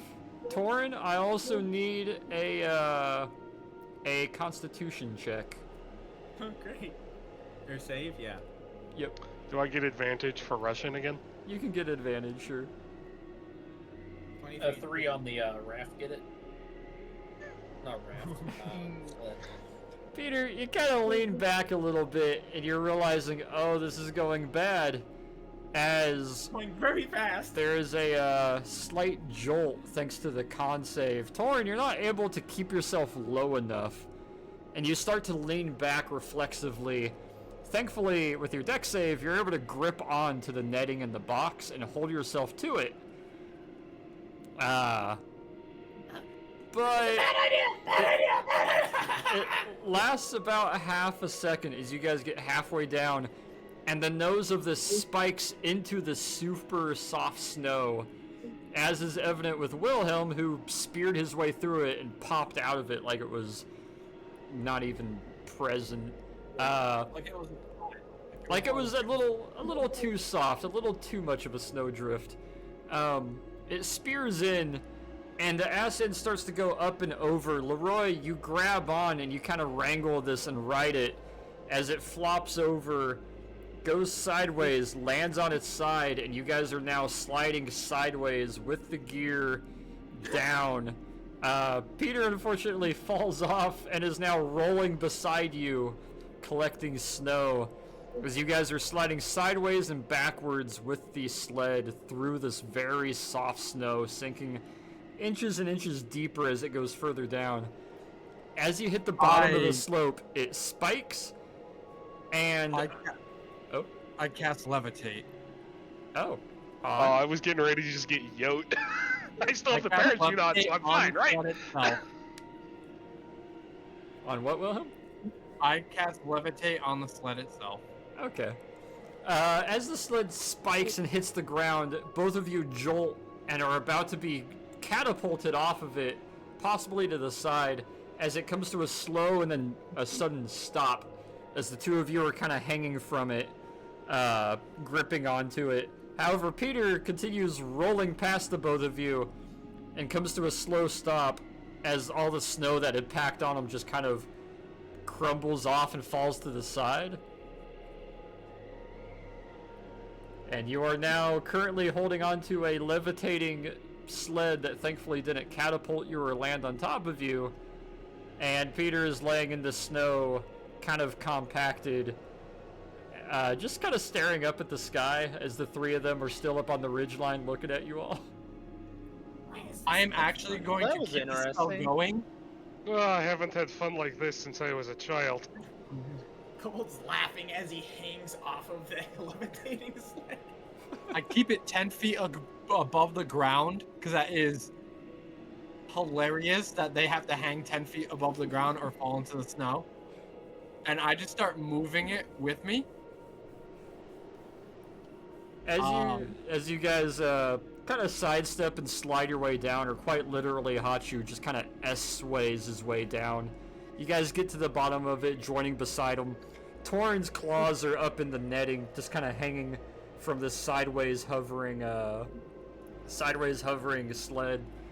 And Leroy is kind of still straddling it and still kind of gripping to it as if like riding a horse or a bull that had gone upside down. He's just kind of sitting there, holding tight. Actually, I realized I need to toss a rope or something like that up to them. Or they need to throw a rope down to me so I can drag it along, because I can only move it up and down. However, I can drag it along with me. You realize it's a sled, you can pull it through the snow. Yes, It has a thing on it already. If I get it close enough, I can actually levitate it down, because this can last up to 10 minutes. He's flying the sled like a balloon. It's basically Rudolph. It is a Santa sled right now. Oh god. You're a Santa sled right now. So I'm assuming Are you kinda, telling me you're a reindeer? You kind of spin it right side up. Peter is Father Christmas with that Well, I beard. figured when I levitated it, White with the snow now too. Torin's gonna throw you a link to that paracord. Just tie it off. There you go. I'm just gonna keep pulling along, like a balloon, like the It's most gonna- obnoxious balloon Just ever. gonna sit on top of it and enjoy the view, and the lad doesn't have to walk.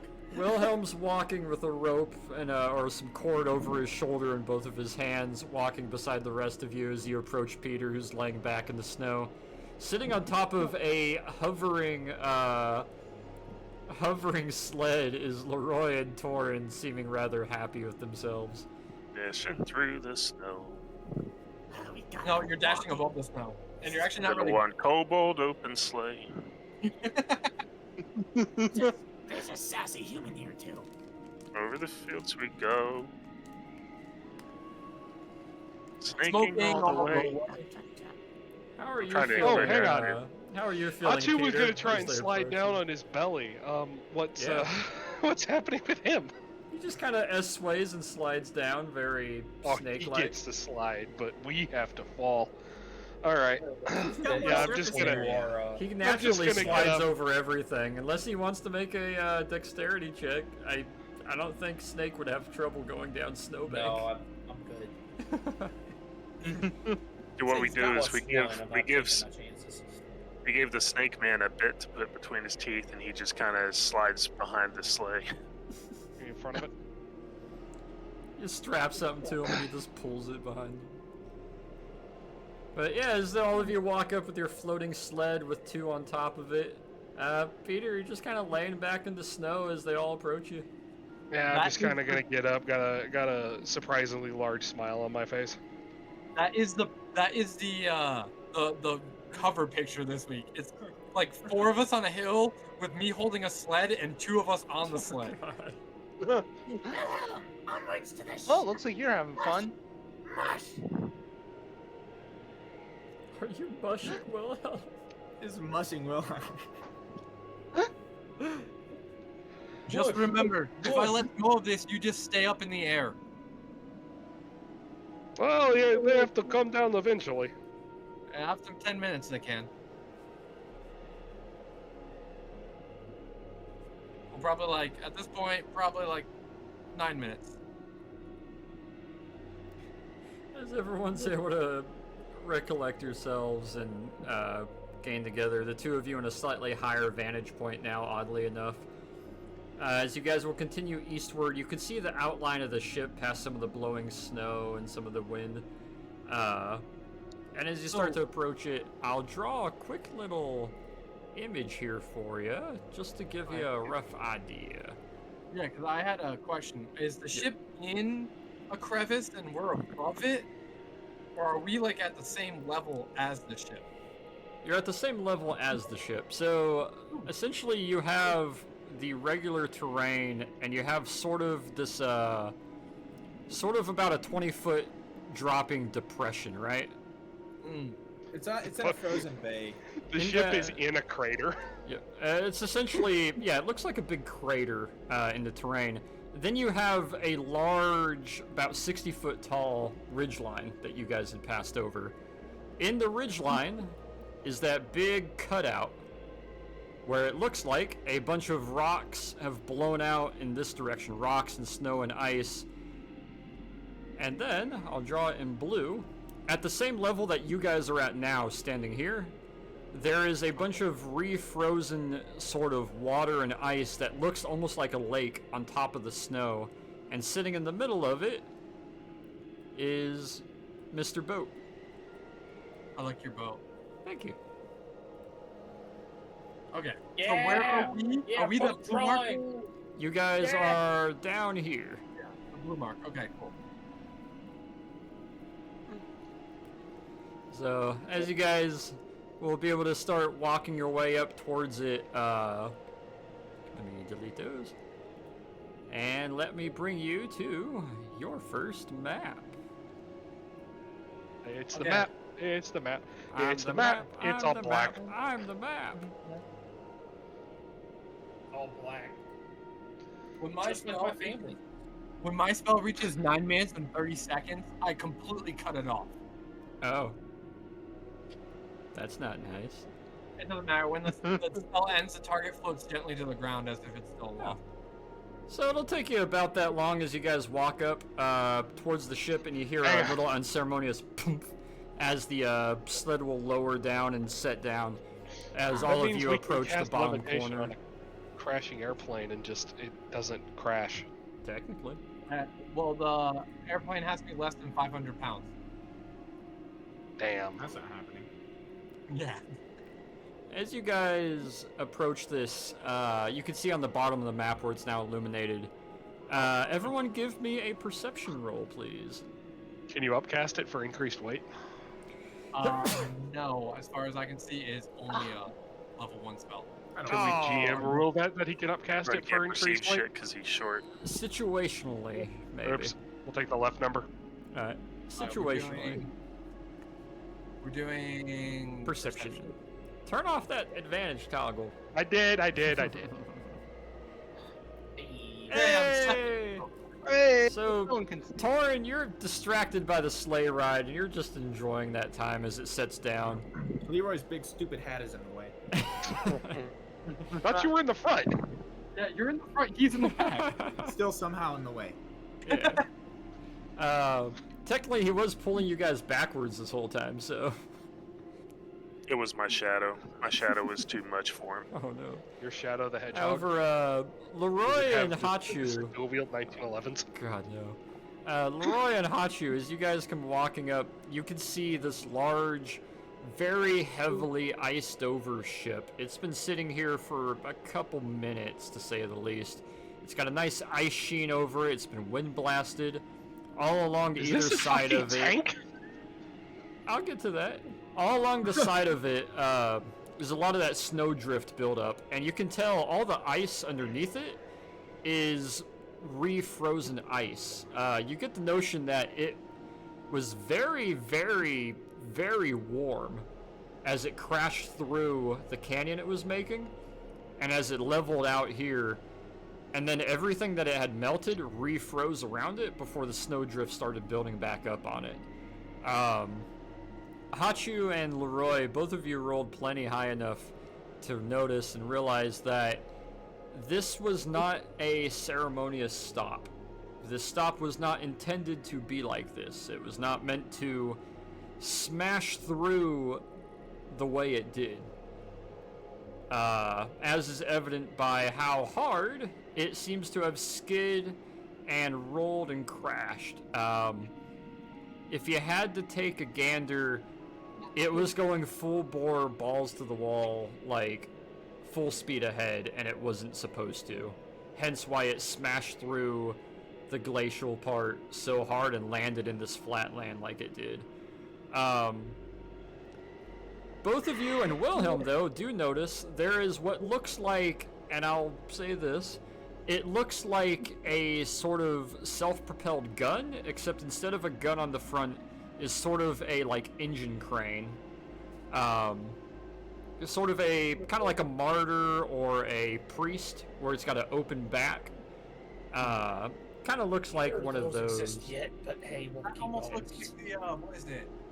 Oh, I know what, It's not a martyr, but I'll put it in in-game images. Picture a martyr sort of look of a snowcat with an open back, but instead of a gun, it's got a crane system for lifting things. Is frozen over and just kind of sitting there. You can notice as you're looking, some of the cranes are very drooped, are frozen over, a lot of the cables on them having already broken or snapped or no longer usable from what you can tell on this was a pretty tall ship. I thought it didn't have sails though. It doesn't? Those are snowdrifts. Get it, tall ship. Shut up. I'm gonna kiss you on the mouth. Do it, but you won't. I will. It's not gay if it's a dare. We did. Ooh, something like this. Remind me, how long has this ship been missing for? Couple weeks. And I know it's not gonna be exactly like this, but I got an image that might fit. At least close. Actually, yeah, very similar. Except instead of a large lifting crane like that, it's more like a kind of engine cherry picker crane where the gun should be. So you're telling me it's an ARV? Essentially, yeah. ARV or ARVE?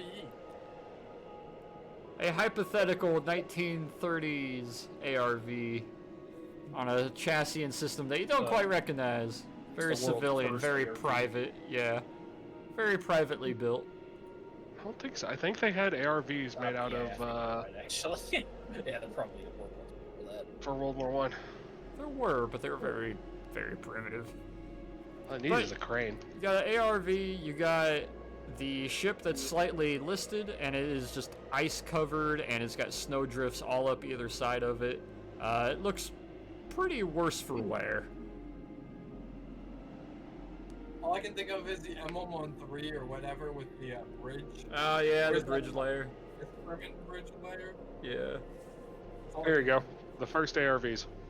Oh, yeah, there we go. Hey! Oh wow, they're using a Mark 1. Or no, Mark 4. 4 actually. Yeah. That's cool. It's the drivetrains. As a vehicle maintainer, that is pretty cool. Yeah. Leroy, you're breathing on us. Oh no.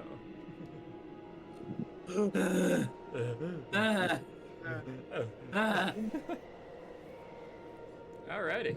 How would you guys like to proceed? How would you like to approach? What are you gonna do? Gonna start Are by there any lighting holes? Charge. There are no holes in the hull facing us or anything, right? I'm in the fabric, bro. Which part of the ship are you wanting to look at? Just in general, there's nothing we can like walk through, and you didn't say there was any gangplanks or anything, right? No gangplanks, no nothing like that. Alright, in that case, let's go see if there's any on the other side. In Grantham fashion, I'm gonna go tip to butt. Alright. So who's gonna go to the front? Who's gonna go to the back?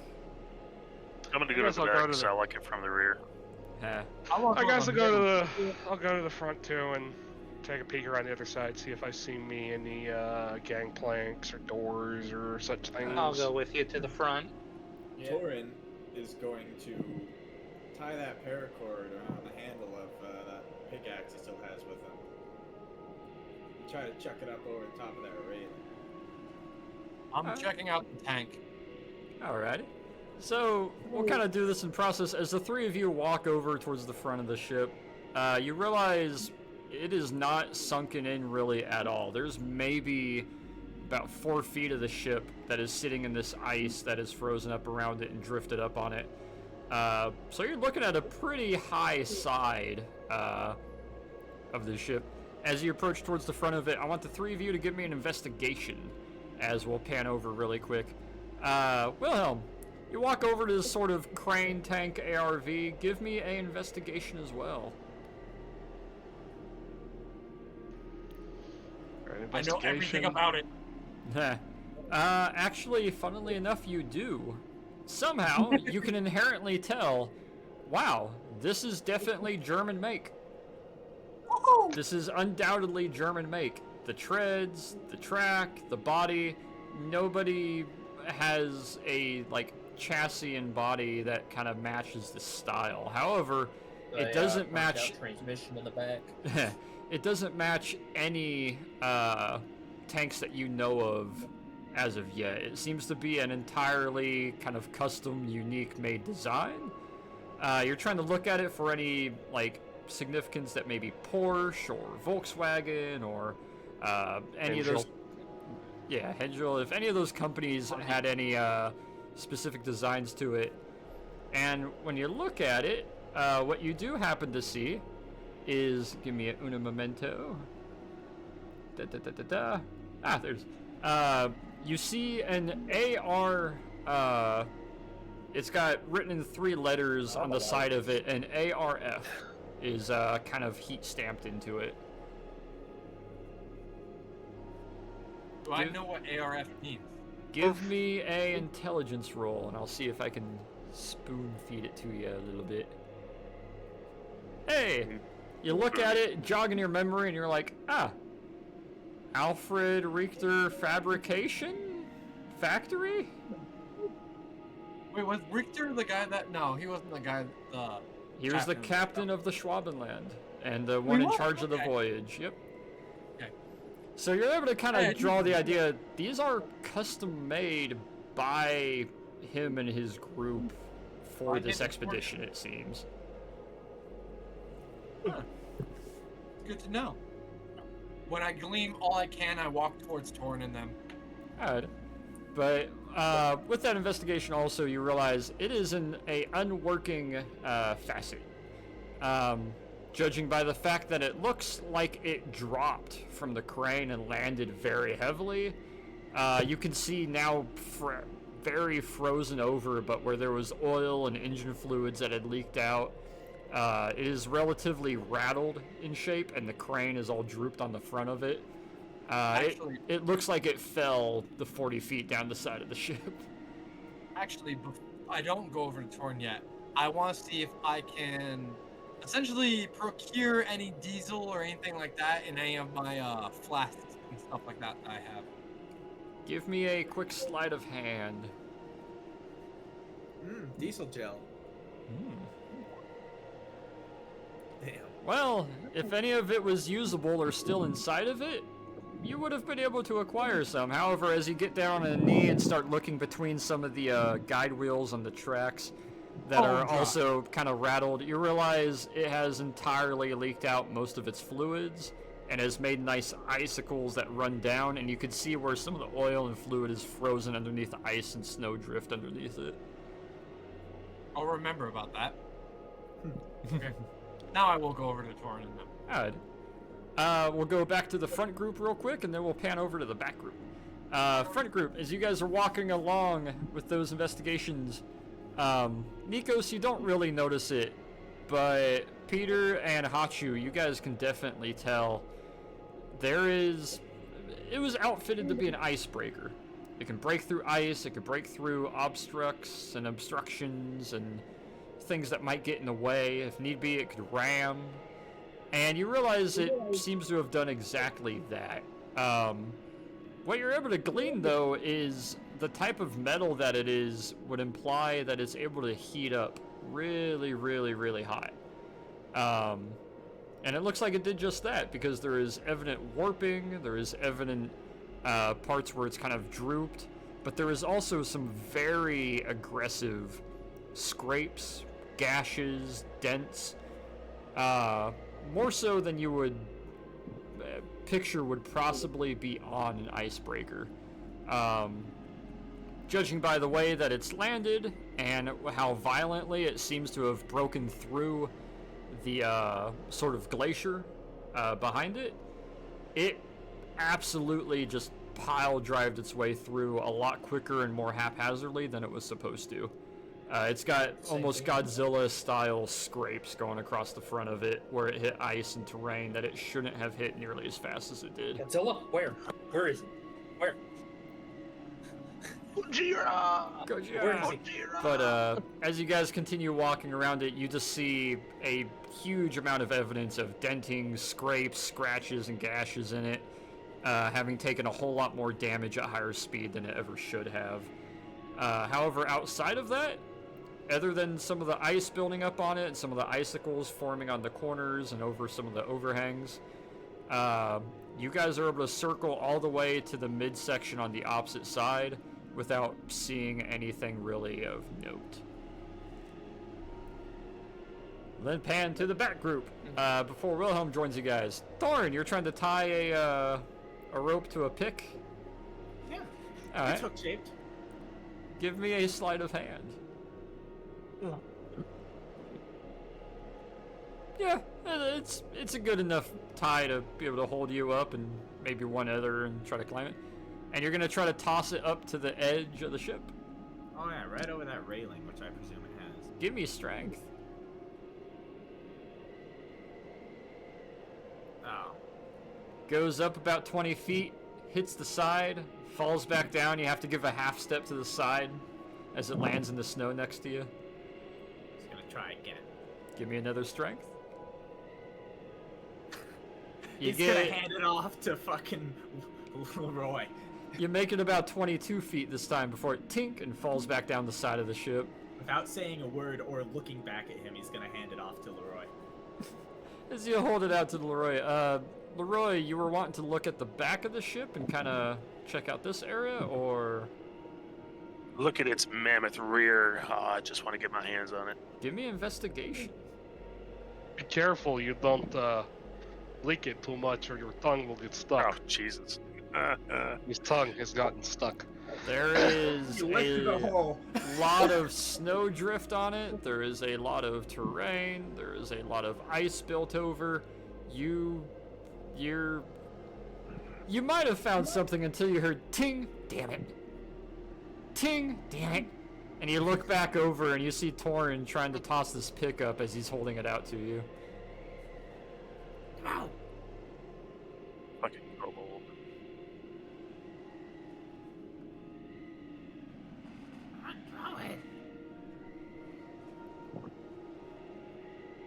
gonna have to work on your workout, my good friend, because you can't throw your own body weight. Shut up and throw it.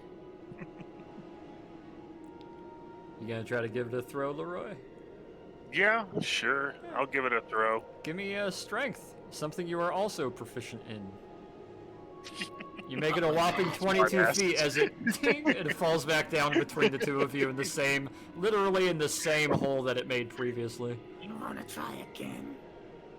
Yeah, I'll try it again. Give me another strength. Why do you sound so angry? You toss it up there, and it goes over the side, starts to draw its way back, and you hear it catch for half a second, and then ping, and it flies outwards, and then lands in the snow about 10 feet behind you guys.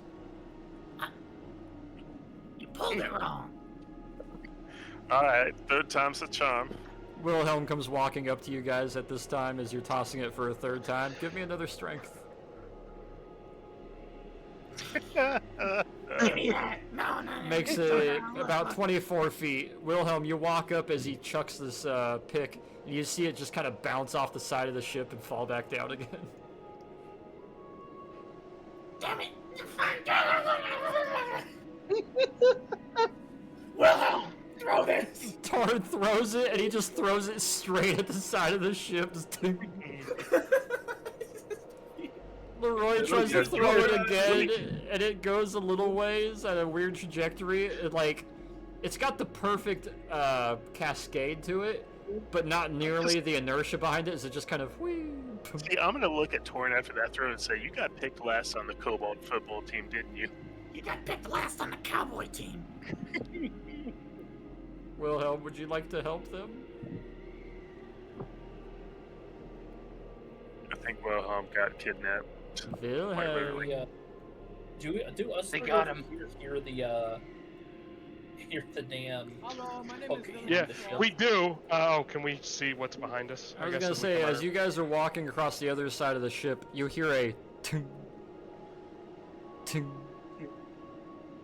ting, ting. and we hear Torin going.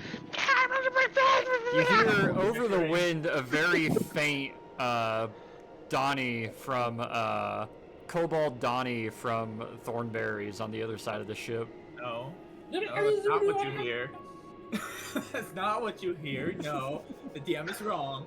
You have the fancy mics. Torin, do the distant kobold screaming.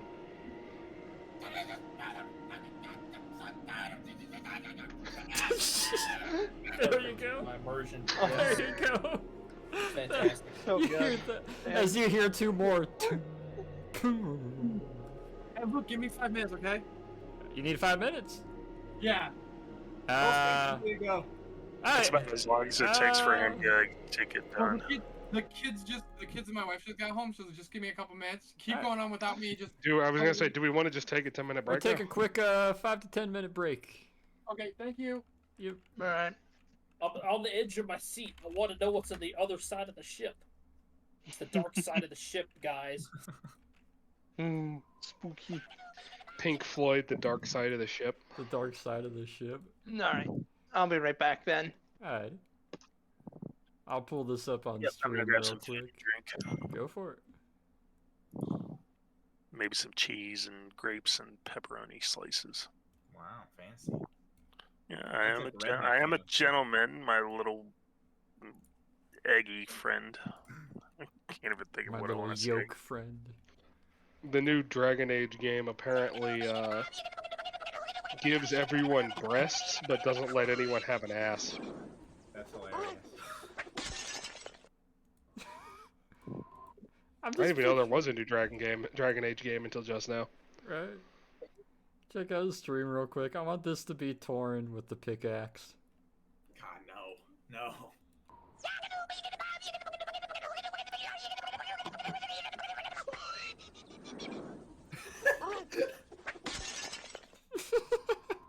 I love it so much. Just, Skibby D. I just want him to like meat swing the fucking pickaxe and it just fly off and away. Over the ship, completely over. Up it. over the ship, hits him in the head. Imagine fucking Peter standing over there. Just, the sun is in my eyes. Fucking clunk.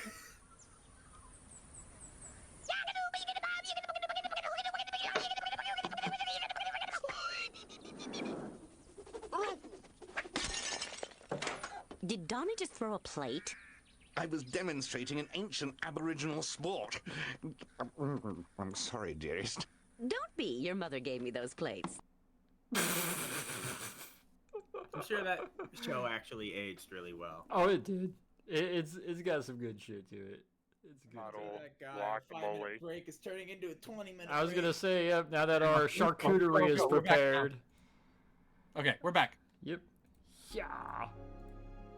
Next I mean, time on gentlemen, sir, we don't do things that fast. Except when we do.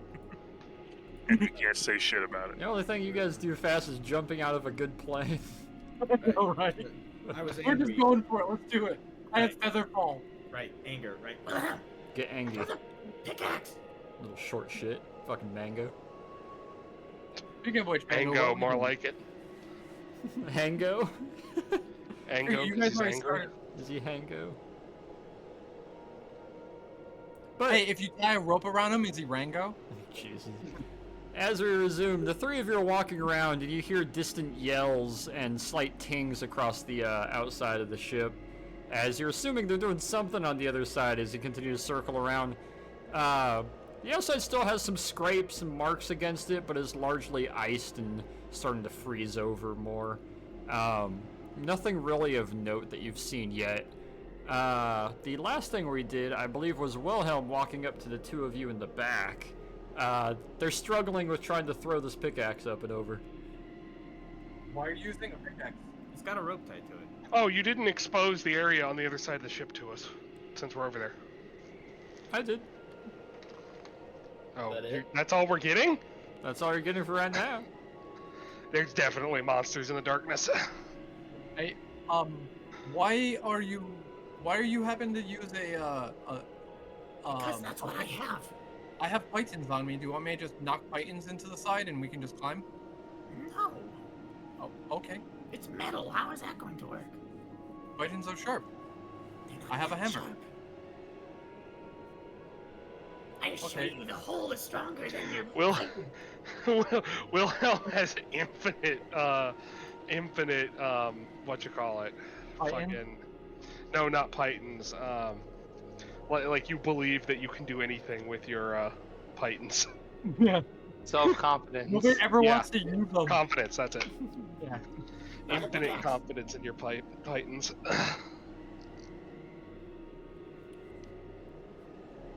Torin holds out his pickaxe to you. Oh, Thorin, do you want me to just give you my crowbar? It might be easier to throw. He's gonna very casually. Maybe we ought to throw the look at it as a kobold. Good idea. No. Okay, I'll tie it around I'll tie the Can't rope you? around the crowbar and I'll swing Never mind, it I'm not there. very lasso style and see if I can throw it up. Give me a strength, Wilhelm. This is not gonna go well, but let's do it. Crowbar's Yay, better- not being a better strength-based though. character. Oh, Oh. wow. You toss the crowbar, it Nice. sails upwards, loses its speed, drops down, and catches the edge, and then pink slides off and falls down and lands between the three of you. All right, Diamo, why don't you just tell us how we're supposed to get on the ship then? Well, that is a I way. got a way. That is one of like 20 ways you can get on the ship. Yes. We didn't find any ways to get on the ship on our side, right? Not on your side. You guys are still All right. circling around. We'll say as you get. Torin grabs the pickaxe and yeets it. It gets very close. You see it grab on the edge of one of the rails and then slides off and pink slides back down and lands between you guys. It's like right on the edge. You're getting real close. As you toss that up, the other three are circling around. I would like the other three of you, as you're circling around the backside, to give me a perception check, please. There's a giant hole. Got it. Perception? nice. I don't even seption her. Alright, that's it. I'm shooting them. Hachu and Peter, you don't notice it because you just see ice and snow drift, and you're also kind of focused on kobold noises and crowbar and pickaxe hitting ship noises. Sounded like something out of Half-Life. Ting, ting, ting. So as you're walking along, Nikos, you're kind of walking towards the back of the three, and you pause for a moment and look, and you can see a sort of, you know when like metal kind of boils and it kind of bulbs out and makes almost like a thinner bubble? Mm-hmm. Protruding outwards towards the back of the ship, right about here ahead of you as the three of you are walking past it, you can see a little bit of a bubble or a bulge sticking out of the back in the metal. Almost like it was impacted or like kind of warped from the other side. Oh, and looks like we got something here. See how it's bulged out? Oh, that's weird. Interesting. That happen often, or just is a thing that happens to ships? Looks like something that impacted it from the inside. That's it, Torin. I'm just gonna blast through this thing with. Maybe they had a boiler explosion. Maybe. You hear another ting across the outside as Torin tries to throw the pickaxe again. You think you can... Can we get a strength check for throwing the kobold Open it? instead? It's impacting multiple times against the side as you guys are looking at this. Is ting, ting, ting. Sure, ting. let's try it. Let's throw the kobold. I'm gonna blast the bulge with an Eldritch Blast and see if I can't break through. Ah, okay. As you're hearing yelling and impacts on the others just around the corner, you guys are just trying your best to throw this thing. Oh my god. You're not making it. None of you are making it. The lowest strength people are not making it. I think the 18 was for the kobold. So I will say this. With a +1 or a +0, you would have to roll either a 19 or a 20 to make this. They've rolled 19. I have rolled a 19. Oh, okay, never mind. We've No, never no. got a Here's the thing. You haven't gotten a nat 19. It's No, a no. DC of 20. So Torin would have to roll a 19 or a nat 20. Leroy would have to roll a 20. Wilhelm, you'd have to roll a 19 or a 20. That's what I'm saying.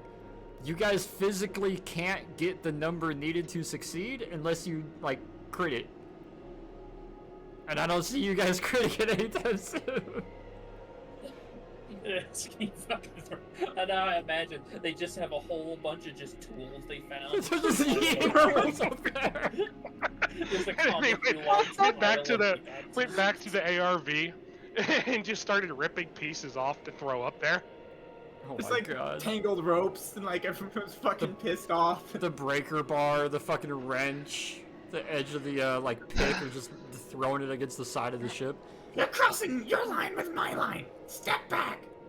All right, hey, but can you guys stop rolling for a minute so we can? As you guys are impacting this and throwing stuff over there a bit loudly, it's making a lot of bulkhead sounds and like reverberations. You put your hand up towards it and you blast it. You realize the metal is much thinner and sort of stretched out at that specific kind of bulge. As it hits it, it folds it inwards because of the kind of water pressure that your Eldritch Blasts use. Folds it inwards, it breaks in, as you can tell. If you had to guess, it's maybe about an inch to 2 inches thick at most points. But this particular spot, because of the way it warped and was pushed, seems like it was maybe 1/4 inch thick at most. So as you hit it, it just flowers inwards and makes a nice inward, almost cartoon-style breach that's about torso-sized in width. I would like the three of you to make me a Constitution save at the back of the ship. Hey, I don't remember if you heard me say it, but I said I step away. Oh yeah, you can step away. That's fine. You're not gonna take shrapnel or nothing. But Nikos, your smell is fine. But Peter and I need Hachu to make a con save as well. My bad. God damn it. So thankfully you guys didn't need to roll it. Oh god, that actually makes sense. no. Hachu, since you taste everything you smell and feel and see and everything else, like most of your senses go through your mouth. You've tasted rot before. You've tasted dead before. You ever sardine can dead smell for a couple weeks? Oh, It God. hits you right in the face as you cripple over. Peter, you stifle it, but you have to step back a couple paces. Nikos, snow smells like That snow. smells bad. Yeah, Schnozberries taste like schnozberries. just that smells bad. That's not a good smell. But Peter, you have to back up. Hachu, you nearly have to cripple over as the smell hits you. Do we hear I was it? just about to make a bad joke about this exact situation. I was gonna say, you guys probably hear some of the gagging and hissing sounds. Got away in. You Oh choking? god. Might want to Look, hold we're your going breath to if you want come to over use here. it. Oi! Smells like Torin laid an egg.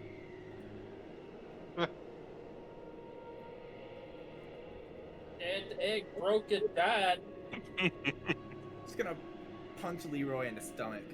Wait, okay, so we wander over here. I Which have an makes me idea. gasp for breath and deeply inhale whatever that smell is and retch even. I'm gonna go up to the hole and just poke my head in, see what I can see. Torrin is literally going to turn and punch Leroy in the stomach. Make me a strength roll really quick, and then we'll get to the investigation. You punch him in the stomach, but it's like being punched by like a 3-year-old, and you just kind of tighten your core a little bit and just kind of, ow, like, why? I'm just gonna like pat him on the horn.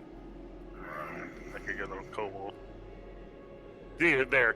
Bless your heart, little one. As the two of you start walking over, frustrated at each other, picking up some of your tools, you start to get the smell of, like, sardine canned, dead diaper, not good smell. And you can see the others reacting to it. Hachu is still kind of like cat hairball dry heaving for a moment. It's not great, but you just see Nikos just straight up poking his head in through. Nikos, give me investigation. Thankfully, you have dark vision too, so you can see yes. fine. Fuck. You're His a eyes are bit. starting to water. Your eyes are watering a little bit. You're a bit distracted by the air pressure that is kind of blowing past you a little bit as it's starting to balance out. You're also, I'll say, you're pretty distracted by Hachu's gagging. I'm going to bring up my Eldritch Cannon in flamethrower mode. Oh. Everybody. Oh god! Everybody run! Have you ever heard of lighting a match after using the latrine? Yes. Oh my god! Oh. It's gonna be a fuel fucking air bomb. Holy shit! We need to get the fuck Jeez. away right now. See this? You get back. Do I'm gonna I start have to running. be doing this? Do we need to see- roll perception I checks was for gonna this? say, all of you don't have to roll perception. You could see him walking up with a flamethrower towards this, like German flamethrower. All right. I'm just grabbing Torin. We're going. He's doing this Give with me a or without second, us. I'll be there. Yeah, I'm just grabbing him by the arm or the waist or whatever, and we're going the other way. Let's go. Yep, I'm holding my hat. My can's tucked under my arm. I've got a lick God, of I roast just shit on my kinda, face. like, You gotta I'm drag hauling. yourself. I shouldn't say stumble. I don't have legs. You But, kind of like- slither away haphazardly over there. All right, Wilhelm, give me Middle of a ship, isn't he? Let me see how much. Because I think I could be. I think I can back there. So you're just gonna arc a little bit of flame into the hole? No, I've brought up my Force Ballista, or my Eldritch Cannon in Yeah. flamethrower mode, Okay. and it is standing essentially right here. Okay. And I'm just gonna be like, burn, and have it burn inward at the hole. Okay. A literal fire in the hole. You know what? Before he does this, I'm gonna cast Virtue on him, which I think I need to roll. No, not Virtue. Yeah, Virtue. Has at least 1 hit point. This will give him temporary hit points for the moment he casts, or he does this. Alright. How many temp hit points?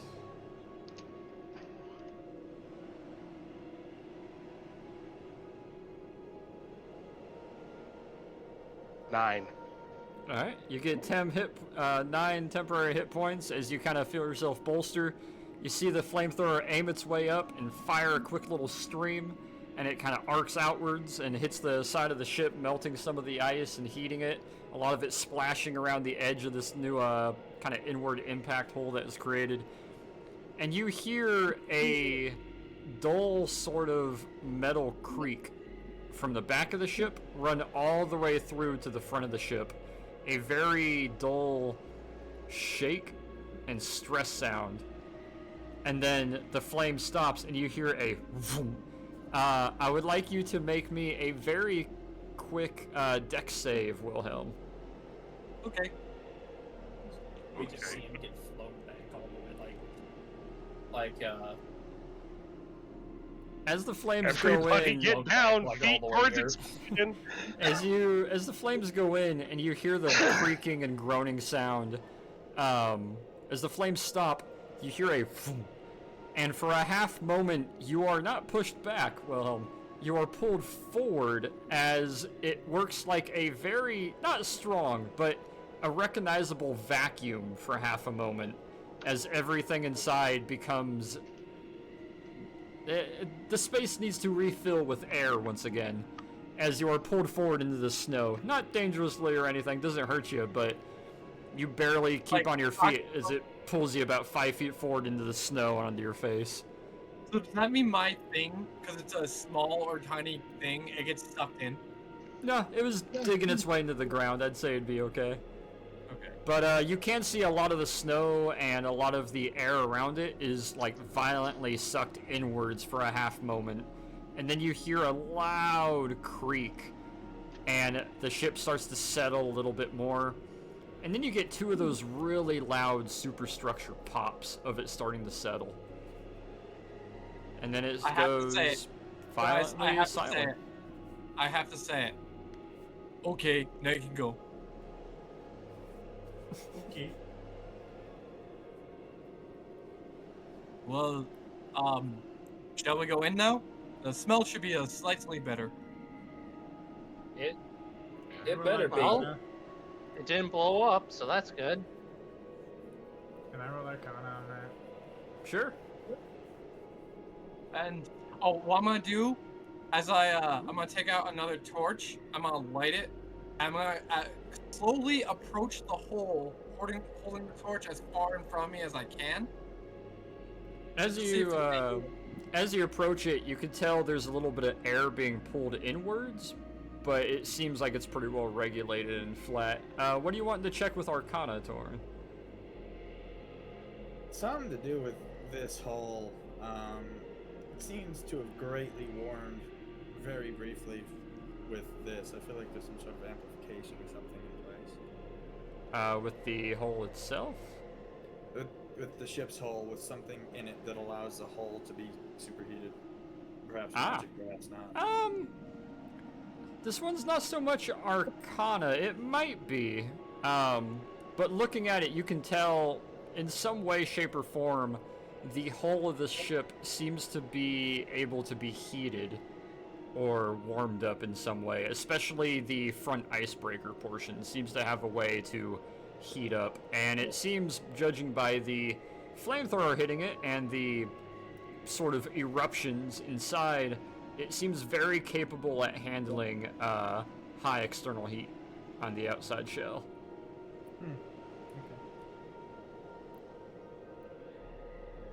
But you can't quite deduce how it's doing it or where. Okay. Cool. So, all of you are able to approach the hole in the back of the ship once again. Obviously, the smell is gone. Fresh air has now been vacuumed into the ship, it would seem. all in all, I think that was actually a pretty good decision. What do you think? Oh, I mean, the ship didn't Better explode than- like I was expecting it to.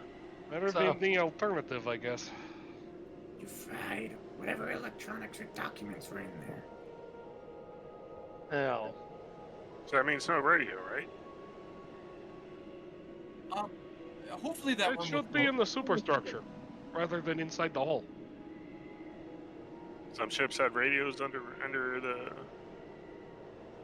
the deck. Well, we'll just sit back and hope for the best. And then Huh? kill the German when it doesn't.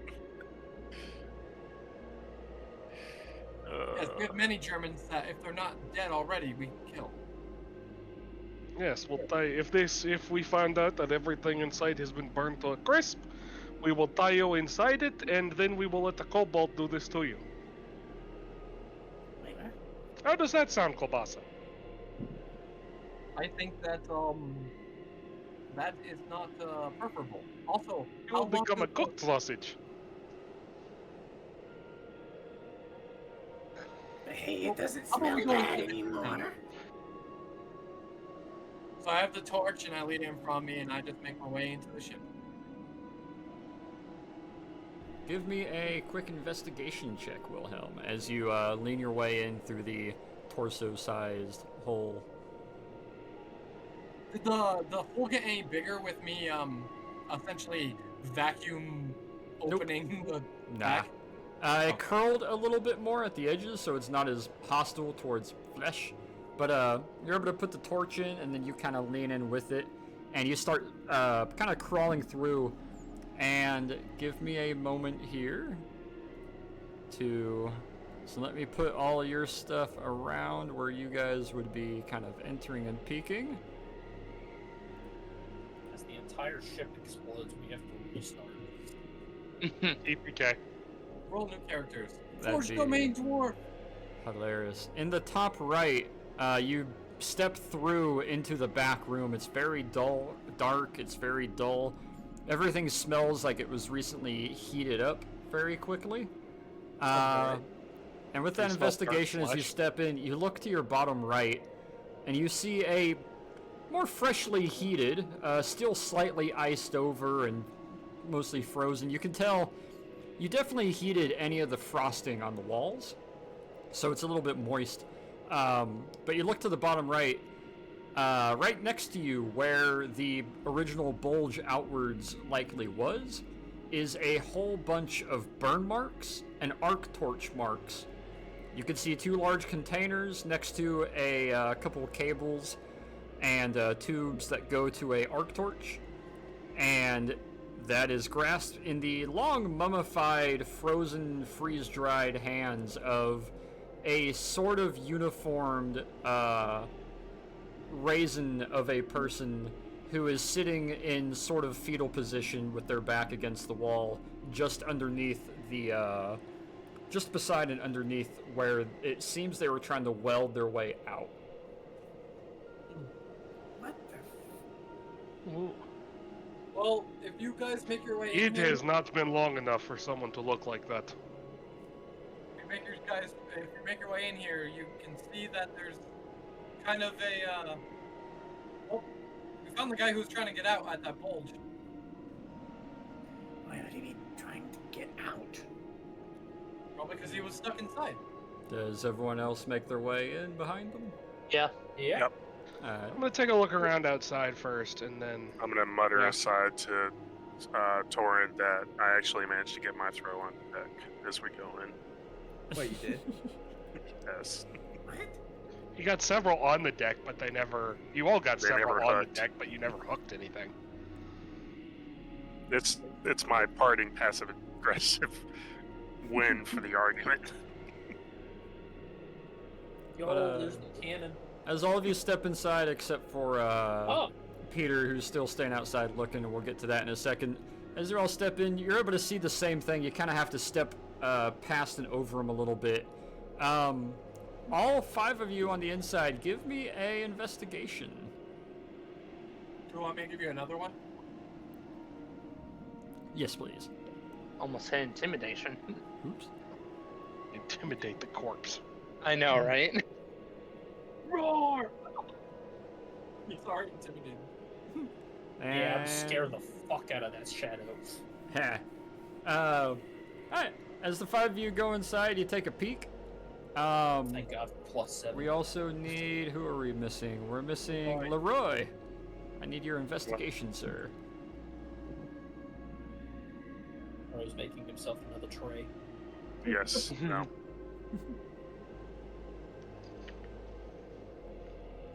Damn. Damn! Okay. Leroy's able to Nice. note this, especially Torn. You're not super familiar with some uniforms, especially in not great state. However, Leroy, you do notice, and you're able to look at it. I'm assuming because you remember the picture, maybe, or you've seen it in the past, being around other Navy. That is definitely a German or Germanic naval captain, judging by the hat that he's wearing and the style of it, judging by the uniform and the shoulder pauldrons, the symbols. This is definitely a captain of a ship. However, it doesn't seem to be a military captain. But you can definitely tell kind of merchant captain, shipping captain of some sort. I'm assuming he has a rather, no, I wouldn't say thick at this point, but usually ship captains had quite a bit of facial hair. You're able to note who this one is because there doesn't seem to be any facial hair left on this body, really. But you, with that nat 20, this is the now late Captain Alfred Richter. Not you. Yeah. Can you talk to him? Well. Definitely could try it. Hello? Yep. What? Hello? I'm switching the music. Because we went switching inside, the yeah, music so real we're quick, not yeah. hearing the... Oh, We're not hearing that the came whistling. right after one of my headset low battery beeps. Oh. It was like beep beep, and then everything went silent, and I was like, oh shit. A lot more quiet and still inside, but as you done. guys are looking at this, you can tell, yeah, this is some sort of captain, but Leroy, you're able to look at it and tell instantly, oh, this is Captain Richter. Okay. In the flesh. Well, I guess I could talk to him. Let me go cast. This sounds like the ambience music for Scar's Be Prepared.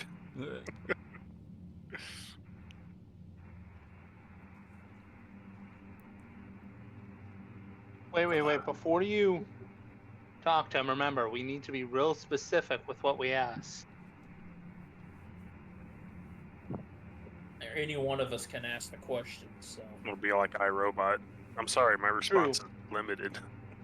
You must ask the right question. We should think about what we want to ask first, though. As for the Dragon Balls, With the spell, you do get 5 questions that they will answer either straightforward or very shortly. So, are you going to cast this spell on? Yeah, I was getting everybody a chance to think of what they actually wanted Alright. to ask.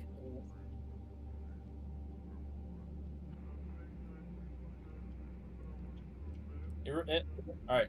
All y'all know what y'all want to ask them? Yes. Also, Wilhelm will probably have to translate because they'll be speaking German.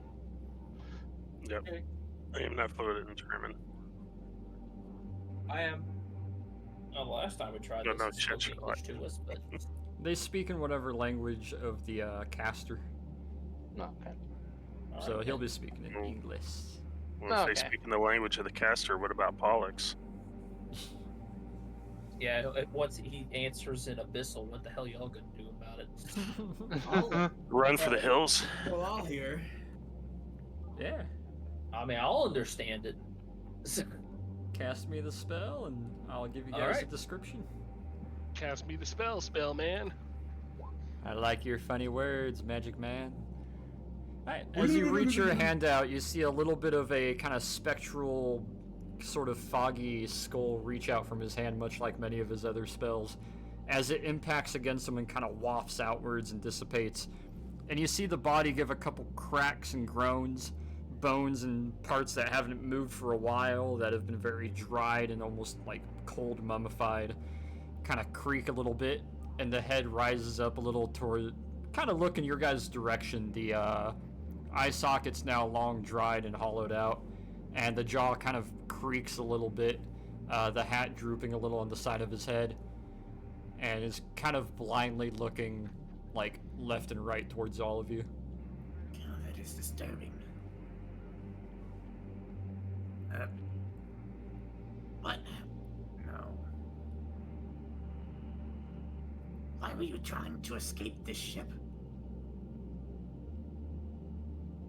Kind of looks down for half a moment towards its hand that is still, like, unable to move its fingers, but is still clutched around the arc torch. Geist. You might cut out for a sec. What was that? Sorry. He kind of looks at his hand and he says, Geist. Geist.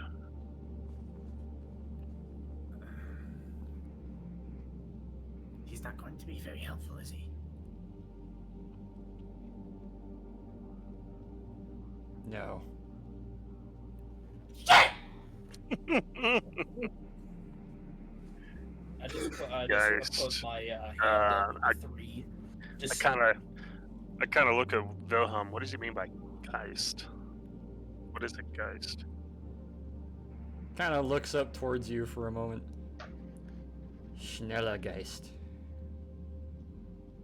Stop asking questions. No, but I'm looking at Wilhelm. I'm not asking the creature. You just have to ask it within earshot. If it's any question within earshot. Oh, fuck. So he looks to you and he adds a little bit to it. Schneller Geist. I look at them and I say, I will translate. And then I translate everything he says. He's speaking in English, however, there's not a English word for what he is saying. At least that he would know. Wilhelm, give me history.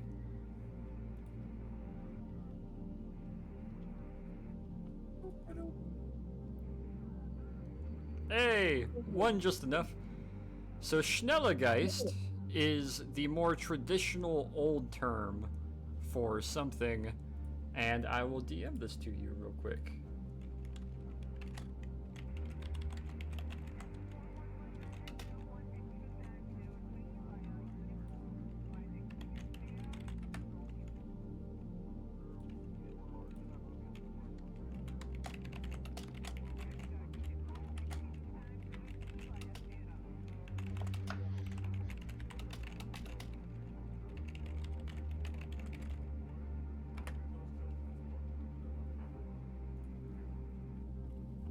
There you go.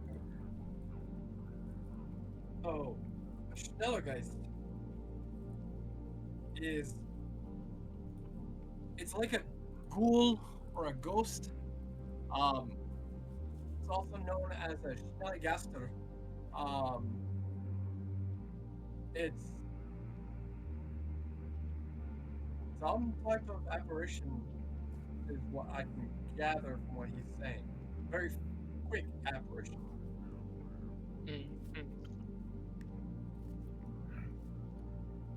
I say we ask him if it's still on the ship.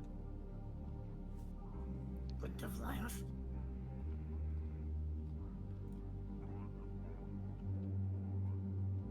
Make sure when you say things, you say them as statements rather than questions. Unless you're talking directly to him. He's kind of just looking blankly outwards now, occasionally tilting his head. Is the Schnellergeist still on the ship? It's looking outwards for a few moments, starts to look to the left, and then look a little bit more hurried upwards, and then back down towards you. No. Okay, how many more? Oh, shit. We have 2 more questions. One more. Yes. We have one more.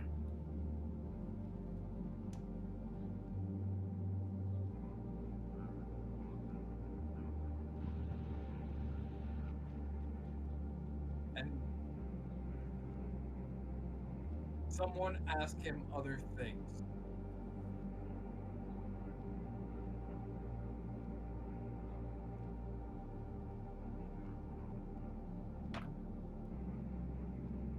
How did the ship wind up in this location?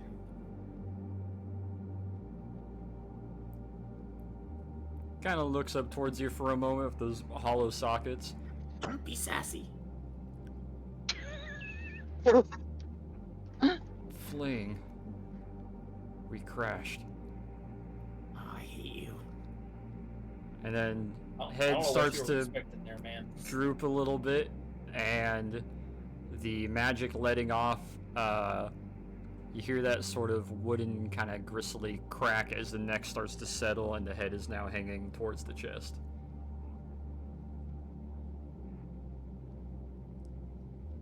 What an asshole. Well, we know that there is a very fast ghost around here, and that is the probable reason for the death of at least him.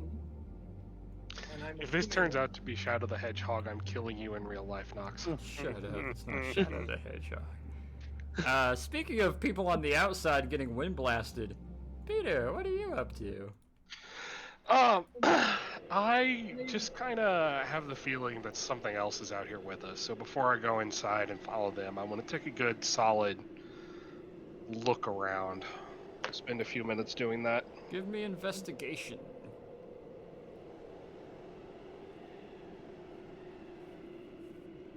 Alright, and give me a perception. Where is the letter P? Right there. You look at the ridge lines, you walk around. Other than the old recovery vehicle that is long frozen and been sitting there in the still ship, over the wind, on the ridge lines, there's nothing that you can eye as any observers, other people, other evidence of anybody else having been here for a while. And listening outwards, it seems you're the only people in this bowl in the immediate area around it. Alright. I'll follow them in. He's Alright. getting snow madness. Torrin is going to take the captain's hat and put it on. It is a real thing, by the way. Right, People go right fucking as I'm crazy in the Arctic. So, right as I'm it's more cabin fever than something to do with actual snow. As I walk in, I'm gonna see him do that and kind of go, "Isn't that in bad taste?" He was a jackass. How would you know? I talked to him. I'm just kind of gonna look at you like you're crazy. what? I could cast it again if you want to talk to him. I'm gonna look at you very sternly for a minute and then perform a little last rites on this guy. So, no, you cannot cast it again. I don't think you can use it twice on the same guy, can you? I have no idea. It doesn't Corpse specify. can't learn, I doesn't don't think it comprehend. specifies. I don't think it specifies, About but I that. think you can only do it once per body, yeah. DM rule. Hopes of your choice. I'd say, yeah, as DM rule, it'd be once per body. Okay. Once per body per session. Or per... Once every month you can Once do a it. So month. just once a month, you just keep going in and harassing Oh, no. Tutankhamen Jesus. with retarded questions. But as you step inside, you see Torrin putting on, you can add it to your inventory, Torrin, white German captain's hat. Yes. But you got one of those, you know the kind of U-boat captain, like, sort of floppy officer's hats? Well, they're not supposed to be floppy. This one's floppy because it's a bit degraded. But you guys are currently in the bottom level back of the ship. It seems like there is storage here with a few cots and some other various storage, be it like old, frozen over food, or things of that sort. I'm gonna take a step forward a little bit more, and my little cannon is just gonna walk up beside me. Alright. How well lit is it in here? Not have a really torch at with me. all. He's got a torch, so that's pretty much the only light, unless you have natural vision. You know, it would be a good idea for us to get flashlights next time we go back to England. I just need to get a What? new lantern. Speak for yourself. I can see in the dark. Torin, you do actually have a new lantern. If I recall, we had stated you replaced any of your lost gear. Oh. So I think you have a new directional lantern. Kobold Except the forgot. 25 ACP pistol. Kobold forgot that he had a lantern. He's like, Oh wait! Oh yeah! Wait. So you can light that, give you some extra view. Ah yes, a lantern that won't blow up the next room I walk into if there's a gas leak. he's gonna look back over his shoulder at Wilhelm. I think there isn't any gas left in here at all. Is there a door in front of us or something like that? Like right here? There is, yeah. It's a pretty good bulkhead door. It's one of those ones where you gotta spin the handle. Spin. Give me strength. Oops, that's a save. -1. You spin me right round, baby, right round. Record, baby, right round. I think you're As you go up to and you grab it and start twisting it, it gives a little chunk and then continues free spinning a little bit more as you push it open. Let me reveal the next room. And roll initiative. All right, everybody, door stack, door. Oh God. Yeah, let me go in first. Door stuck. Everybody, stack up. One man behind the other. As you progress your way inside, you start pieing out the room. You realize it is entirely empty. Seems nothing was ever really stored in here, or if it was long since already moved out or moved away. Doesn't take much of an investigation. However, oh god, if everyone wants to give me an investigation. Man, the final scene of Scarface took place in this room. There's blood on the floor. Look, blood. And is that cocaine? Cocaine! Cocaine. Let's go. Cocaine 'em. Scarface scene in here. Say hello to my little friend. Eldritch Blast! God. We need Leroy to give us a investigation. Yeah, see, I got him. Oh, damn, okay. Well, everybody passed with flying colors for what was needed here. No, it is not cocaine. It is frosting on the bottom deck, kind of like ice buildup. Frosting? They were making birthday cakes before the ship went flying. Shut it. It's ice frosted or kind of crusted over. The walls are kind of freezing a bit on themselves. And as you walk in, you can see long, very old, dried, sort of elongated footprints that you can tell they're not human, but they're possibly humanoid. However, there seems to be a good smattering of 2 or 3 more brutal instances of something being bled out here. What it was, you can't tell, because obviously there's no bodies or parts remaining, but there is old, kind of iced over blood spots sitting still. There's lots of blood. But where are the bodies? That's a good question. Is it the We can stun assume question? one was probably the captain. Maybe. He wasn't bleeding. Hmm. How can you tell what state he was in? Because there's not blood around him. Would there be blood after Wilhelm boiled the whole room?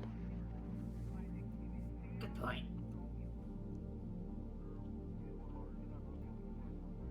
Listen, at least it smells better in here. Oh look, another door. Is that radio traffic I'm hearing in the background? Yeah. Is that supposed to be there, or? Nah, it's just ambient. It's just ambient to it. Give me No another spin. strength roll. Oh, No 6. spin. Yeah, there's no spin going on there. You need a higher number than single digit. As you grab that and try to... Here, Nope. let me. Yeah. Ah, fuck, you gave me. You go to grab it, and you go to grab it a little too quick and enthusiastically, and you just punch one of the prongs with your hand. Just Ah. Wilhelm, why don't you try your crowbar? Nikos, you're supposed to spin it. Yeah. Leroy, are you joining us? Yeah. You're all the way back at the back of the ship. I'm taking my time. I don't like ghosts. Yes. Wrong point. Fair. Alright, let's give the door another try. grab it with one hand, and you just How do you fucking- go from a nat fail to a nat? I'd like to imagine you just grab it and rip it off its hinges with one hand. Jeez. No, see, what this makes me think of is the scene where the Avengers are all trying to lift Thor's hammer, and you see Oh. the scene where the captain, you know, you see him Budges. wiggling, just it budges, right? But instead of giving up, he's like, "No, I was just kidding, guys." Here, boom, lifts it up. You go with one hand, you clasp to the same one that you punched by accident because you tried to grab it too fast. And you just, with one hand, kind of effortlessly whoop, spin it. It free spins to the side. Door cranes open. Let me reveal the next room. As you see a bunch of machinery, a bunch of coal that is long, iced over, and cold. A lot of ice and snow having come down the main shaft and kind of filled things up and drifted out over time. Oh, the boiler room. Ah. Gremlin.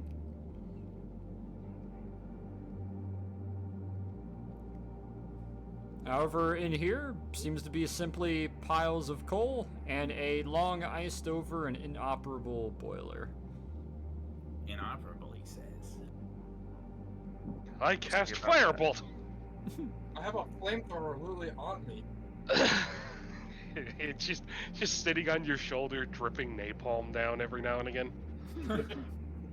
Be fair, with the boiler all frozen, everything fucking frozen, it would be like a multi-day process to get that fucker going again, right? Essentially, it'd take a little while. Not to mention So that are much heating these- might be bad for it. Like coal bunkers? Yeah, those are 3 big old piles of coal stuck in their little holding cells. You'd think a ship this modern would run on bunker oil.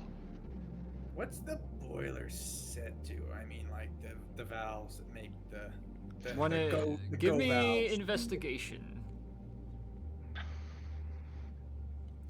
As far as you can tell, while taking a quick look at it, some of it, the dials and positions, you can kind of guesstimate, but being a lot of ice crusting over it and whatnot, a lot of frost buildup, some of the lenses cracked.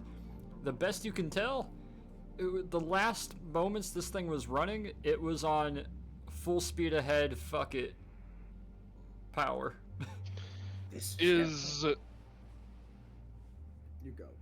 does it like have coal still in it? No.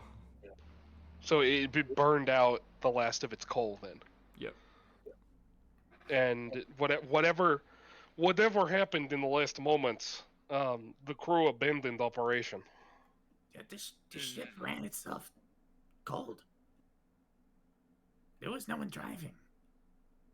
I'm picking up like a couple pieces of coal at a time. Okay. Oh, where's the coal from? I'm curious. A mine. Oh Just god. deep in the Here we go earth. again. German coal is very bad. So were they using German coal or British or American or French or what? We'll say it's European coal. You knowing how this works, they probably bought coal off in like Argentina or like Falklands. European coal. Low sulfur content. Good choice. Good choice. They're all dead. I'm making a small pile of coal right here. Obviously Okay. not good enough. Wilhelm, what are you doing? Well, you're making one of those cairn things that I hear the National Park Service complain about.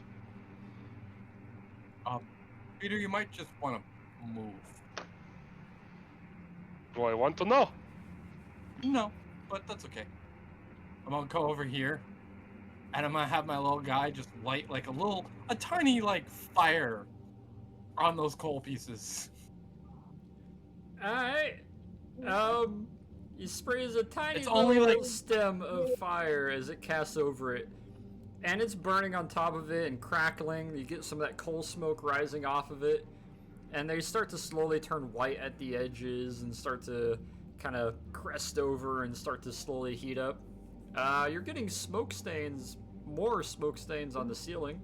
But it's kind of heating up that little area around it a little.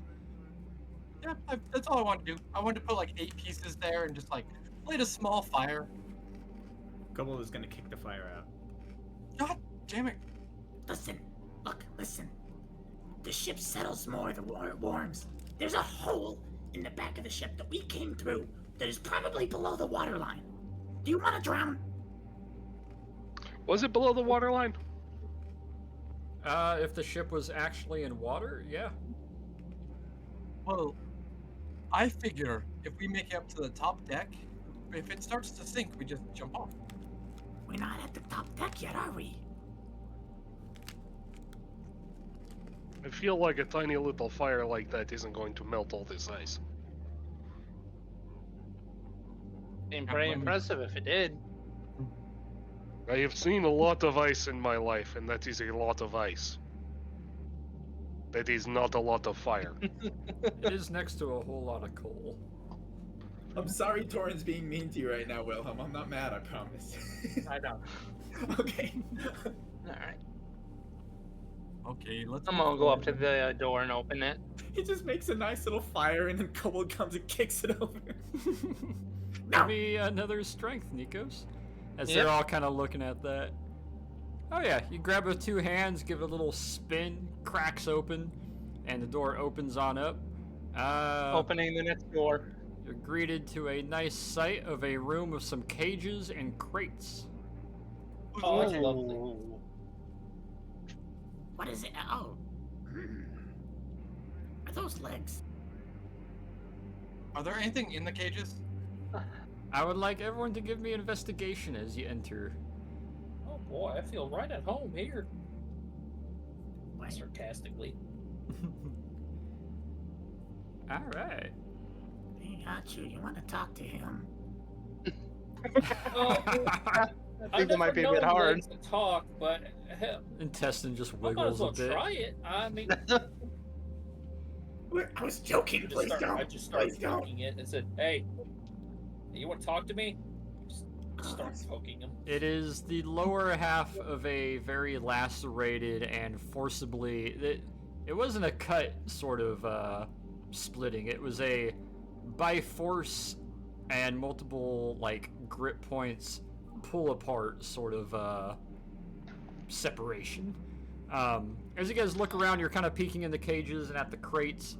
A lot of the crates seem to have written in them on what seems like kind of a very bland English. It simply says food, feed, food. Another one says feed on it. Another one doesn't have anything. Another one has the German word for food, which I don't remember off the top of my head. However, you look inside the cages, the cage down here next to you, Wilhelm, entirely empty. However, it is the exact same style as the other one, as the other 4 of you kind of look to the body and look at the cage. Let's see, what do we got? 19, 20, 17, 20. Oh yeah, plenty enough with that collective and Nikos. Your typical cage that holds like animals and dangerous things is like banded iron, where it's like layered over each other to be extra reinforced. This cage goes a step further. Not only is it banded iron with bolts at every intersection and reinforced corners, in between each square that it makes has welded additionally sort of wrought iron X's or crosses going over each gap to make it an even smaller gap. So this is essentially triple the layer of protection and guard to keep whatever's in it. What's odd is none of it is damaged, none of it is bothered or messed up in any way. But what you can tell is the cage is sitting about, looking at the little lines on the ground, it looks like the cage used to be nestled perfectly in the corner, but is now sitting about 2 to 3 inches out from the corner. However, looking at the sides and top of it, there is no damage whatsoever. However, the bottom of it, just like the other cage, has a bunch of hay and straw coating it. I don't like cages. They're coarse and rough and get everywhere. Thorin is gonna open one of the boxes and say feed, not food, feed. I'll open one of the ones that say food, seeing that he's opening one that says feed. You open up a box that says food on it, and when you flip it open, it seems like a bunch of old, very, not in as good a condition anymore, sacks of corn or rice or other various sort of granulous food types. Stuff that you would use to make like trough food or something of that sort. Old carrot chunks, things like that. When you look at feed, the feed box seems to have what looks like a bunch of paper-wrapped, crude chunks of meat. It's only been, what, 6 weeks since this ship set sail from Germany? Something like that, yeah. I'm gonna kind of grab a handful of the food and be like, does this look like the kind of thing you would embark with 6 weeks ago? No. Thorin's gonna unwrap a piece and take a big old bite. You unwrap the paper around it, It's and definitely it gonna is, be frozen. It is a sort of fresh, or used to be fresh, raw chunk of some sort of meat or flesh from something. And you could tell it was definitely that like fresh out of a butcher shop sort of cut and wrapped, because the paper has all the old blood stains and stuff on it. But you get a whiff of it. It is very cold, it is very stiff, it's very kind of starting to gray a bit. You take a nice bite out of it and try to rip at it, and it's like biting into a very tough piece of jerky. Crunch. Oh, that's disappointing. Thorin, roll me medicine. Oh, medicine?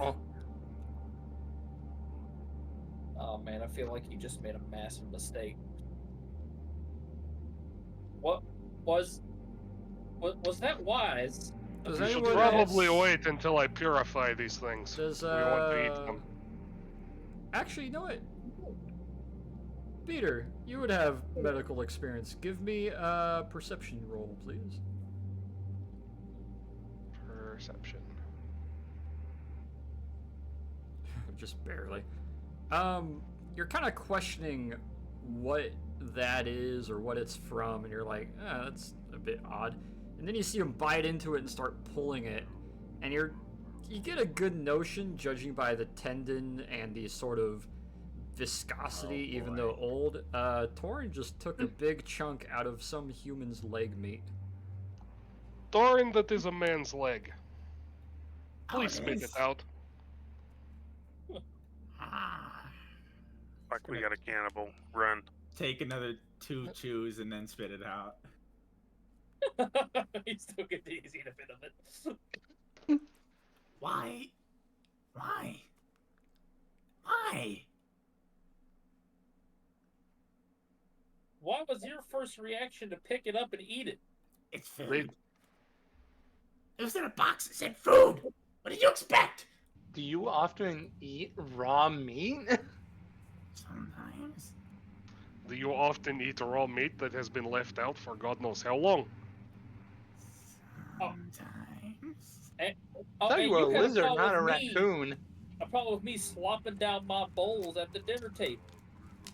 Meanwhile, we got him over here eating raw meat that belonged to somebody. Well, I am no longer sleeping in the same room as this man, as this kobold. Wake Hey, up watch to out, he might Kobold bite your leg knocking. off in your sleep. I'm gonna be nice to Torin for now on. He's gonna gingerly wrap it back up and put it away. Put the box back on Everybody's the lid. just gonna take a step away from. I'm gonna kind of go through the feed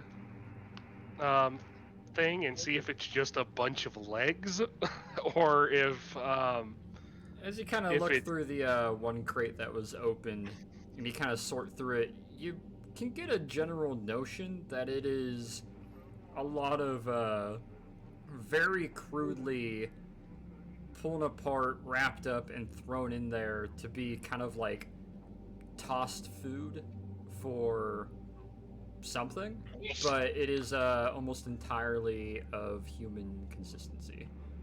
and it's all is it like one man's worth of meat, 2 man's worth of meat?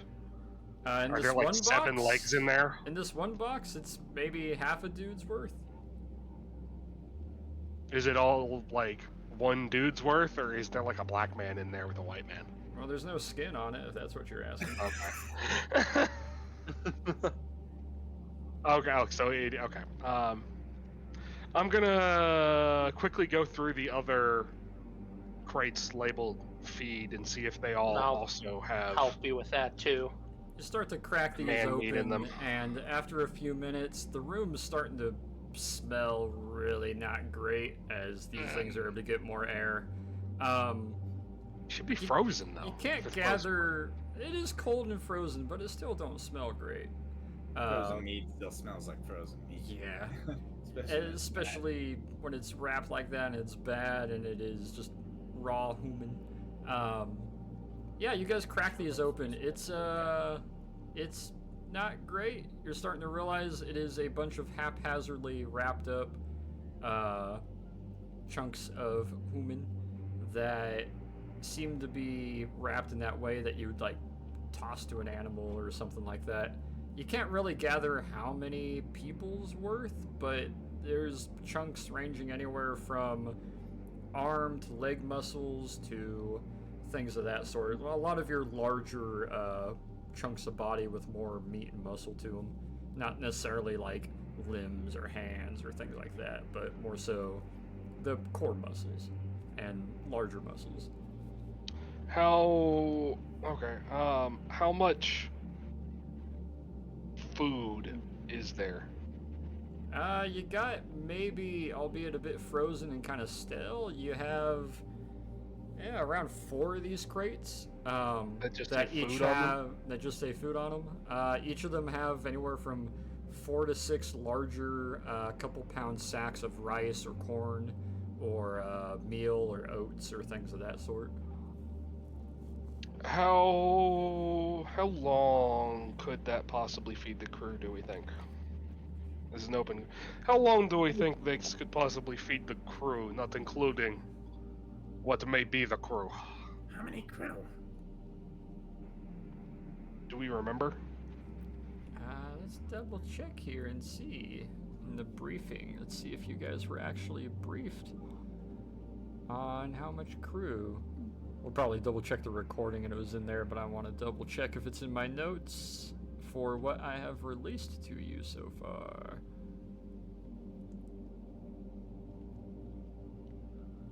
You do not know the crew number. Can we try and take an estimate based off the size of the ship and the kind of expedition? Honestly, at that point, you could estimate around maybe 20 to 30 if that's the case. So, assuming this is the only food, that's like days worth of food. Yeah. And it's all trough food. It's all grain and large amounts of corn and oats. It's not necessarily like feeding food, it's more like trough style food. They left early. Do you think they resorted to cannibalism?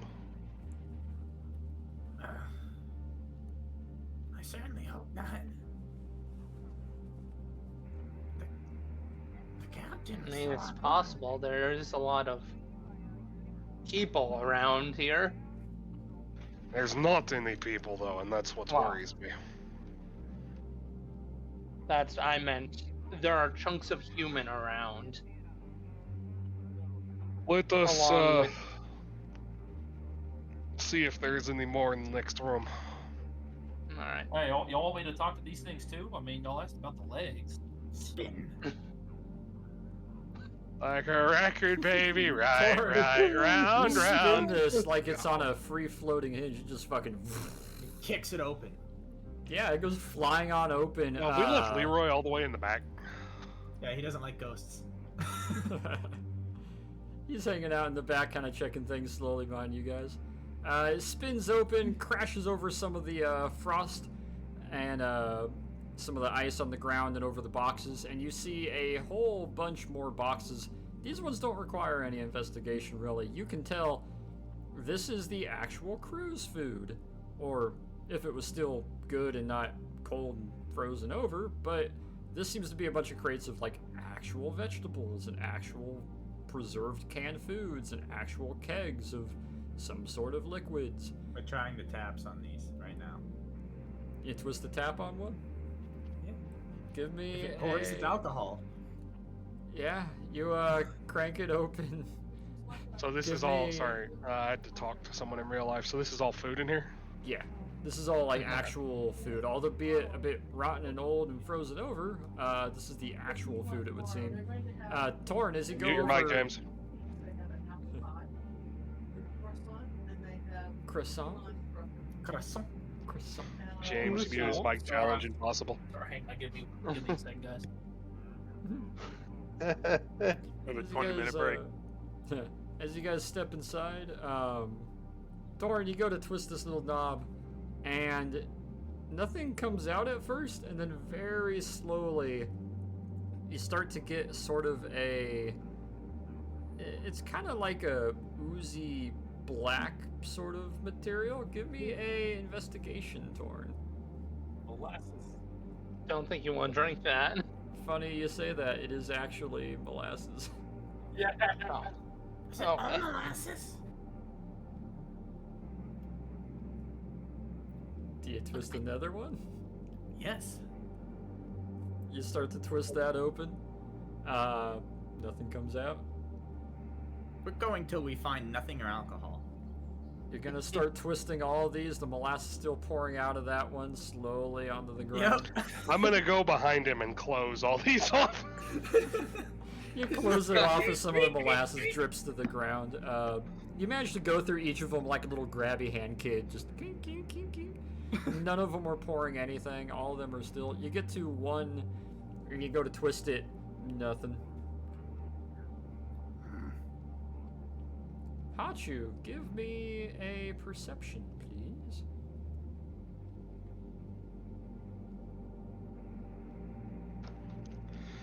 Just he's cross the a- house back into here. Alright, perception. I heard Perception. him shout in real life, I'll be right there! Yeah, there we go.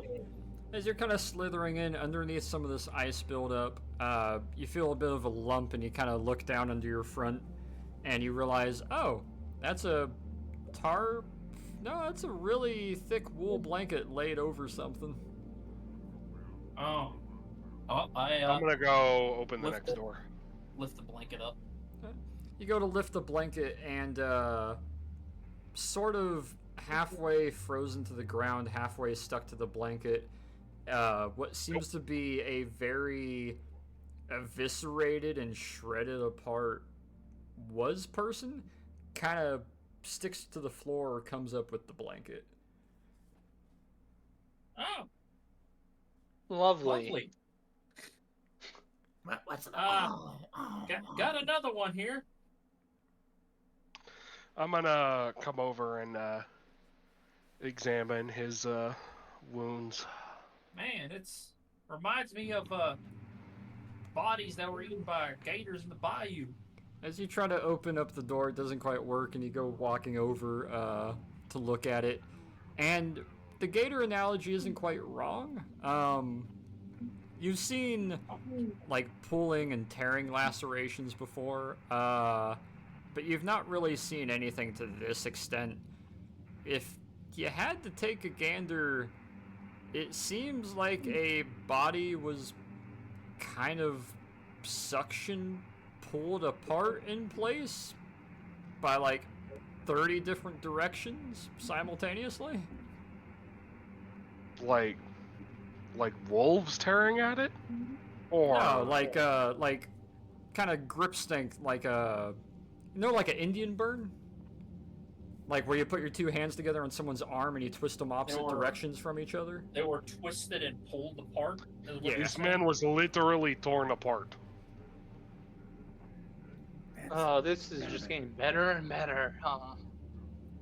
Happened on this You mean ship. to say this man became pulled pork? Whatever happened, someone was alive to cover him. Let's see what's in the next room. Oh, you hear that, Soren? He got turned to pulled pork. You want to eat him too? I do not need this right now. Nico, as you go over to the door, give it a little crank, give it a double crank. Crank Yeah, I that didn't soldier boy. register the input at first, so I clicked it again, but apparently it was just Open it taking up time. to the front nose of the ship. You got the anchor control, you got some kegs, you got some ice buildup, and you got a ladder that goes up towards a closed hatch. Crank that, Shinji. Crank that soldier boy. What's in these barrels? Do you go and give them a little knock, or? Knock, twist, turn, open, whatever. We're doing it. One of them has a spigot in it. You Do go one and of the standing ones first. Yeah. Spigot? Alright, so you go over. These three that are standing up seem to have, or at least had, water in them. However, seems to be mostly frozen or dissipated or about halfway full. Water's a little bit dirty and diluted somehow. Doran, you go over, you twist one of these. Can I make a medicine check on that water to see? Yeah, you can make a medicine on it. Doran, you go to this, you twist it, and you're kind of hit in the face with a few drops before you close it again. Seems to be a keg of wine. I found wine. Wilhelm, I found wine. Don't try any of this until I purify it. Yeah, with that medicine check, seems like frozen water. Cool. Mostly frozen. He's gonna pull that freaking kidney bean part of his mess kit out. Wine slushies. Kidney bean mess kit and fill it. Alright. Hang on, I'm gonna stop you. I'm gonna dump what you have out and or I don't know, would casting purify food and drink apply to like everything in the area? Oh, it's a 5-foot radius, never mind. It would, yeah. Alright, yeah. So Only yeah, within a I'll 5-foot cast- radius, but not for the entire room. Yeah. So that's I'll stand where Torin is so I get all these barrels here. Alright. You'll cast that and you'll see some of the magic kind of ring out from them a little bit and cascade over these barrels, and just gives it a little shimmer and kind of a almost godly sort of sense, and then dissipates, and you get the notion that, hey, they should be clean and clear now. Oops. Thank you. You want some wine? I'm good right now. We should take it with us though. Oh, yeah. Maybe not at the moment, but when we leave. Shame to let it go to waste. How do you expect to bring wine onto an aircraft? These are a little bit big. Whatever. Torrin's gonna Yeah, drink we'll half find out. water in his canteen, dump the other half out, and fill it with wine. Alright, add a canteen of water, or a canteen of wine. I'll take a bit of wine. Wilhelm always has flasks on, so I fill about 3 of them with wine. Alright. Add those to your inventory. German ship wine. There you go. I wrote Cantina Mysterious German Wine. There you go. After looking things over, Hachu, give me an investigation while you're at it. All right.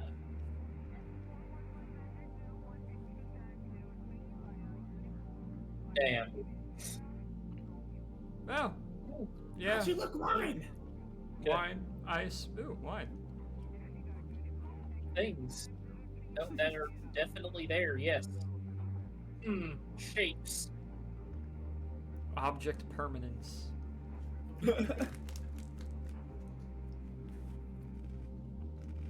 But yeah, Like I say, I other gotta than tilt my that, head though, not to see things. nothing else in this room other than the anchor point and what seems to be a ladder leading upwards. I climb the ladder. Alright. You go up to it, it makes the little clanks. It's got some of the ice kind of freeze over it, so it's kind of cold to the touch as you start climbing up it and you get to the little hatch above your head. Give me a strength check, Wilhelm. I'm gonna head to the back to go get Leroy. Alrighty. Nah, I'm not leaving. Just tell him we found wine. Leroy, we found wine and we're going on deck. Where's the rum? Up in the bow. Oh, you drive a hard bargain. Won't do ghosts. He's gonna be so upset when he gets up there and doesn't find rum. And it's German wine. Hey, don't knock German wine. That's actually good shit. Pretty good, yeah. So, as the two of you are starting to make your way back up there, Wilhelm, you get up to the hatch and you kind of push it. And it's that scene from Aliens where he goes to look up in the ceiling rafters. You kind of raise it up and you rotate your head around. Let me reveal the next room.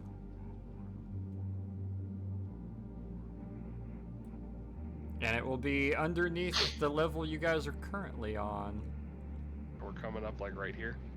Yep. So Wilhelm, you're able to step through and get to your feet on the level up above you. Seems like a whole bunch more storage, a bunch of clothing and uniform, a bunch of winter gear. I'm gonna gesture Leroy to the cask of wine that I've purified. Oh, so you've turned water into wine. Jesus, is that you? I've turned wine into wine, you blasphemous. Catches a side eye from the kobold guzzling from a canteen. Are you going to be able to walk after that? Yes. I don't I actually pull my know your teacup out of my tolerance for pack alcohol. and dip it into the wine and sniff it. Take little sips. It's a nice burgundy wine. Dry, semi-sweet, sweet. What are we going with? Very Earthy. dry. Earthy. Very fruity. dry, very earthy, very rough. That kind that you like do with pretentious spaghetti. It'll suffice. It's gonna top off and then head for the lab. It needs one or two sugar cubes. Oh god. Alright.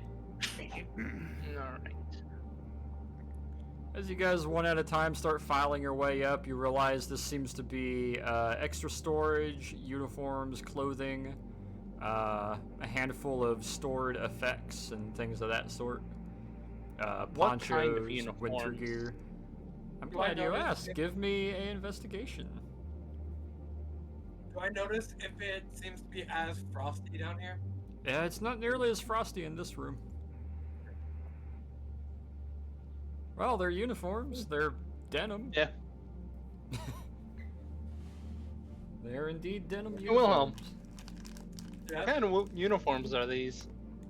Oh, let me take a look. They're blue. Ooh. Dabba-dee dabba-die.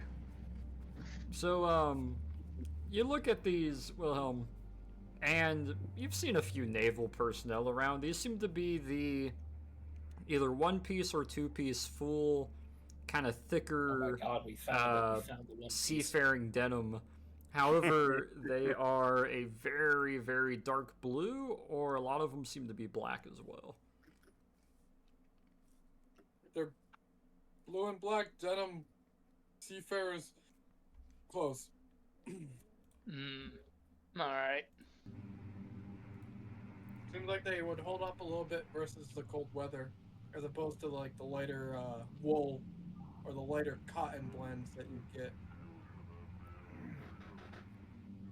Denim is a lot better because it doesn't absorb as much as wool does, but it stays warmer than cotton.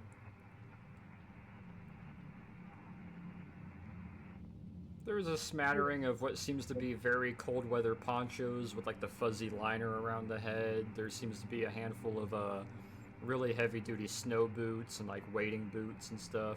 A couple sets of that really thick coverall kind of attire that you can put on.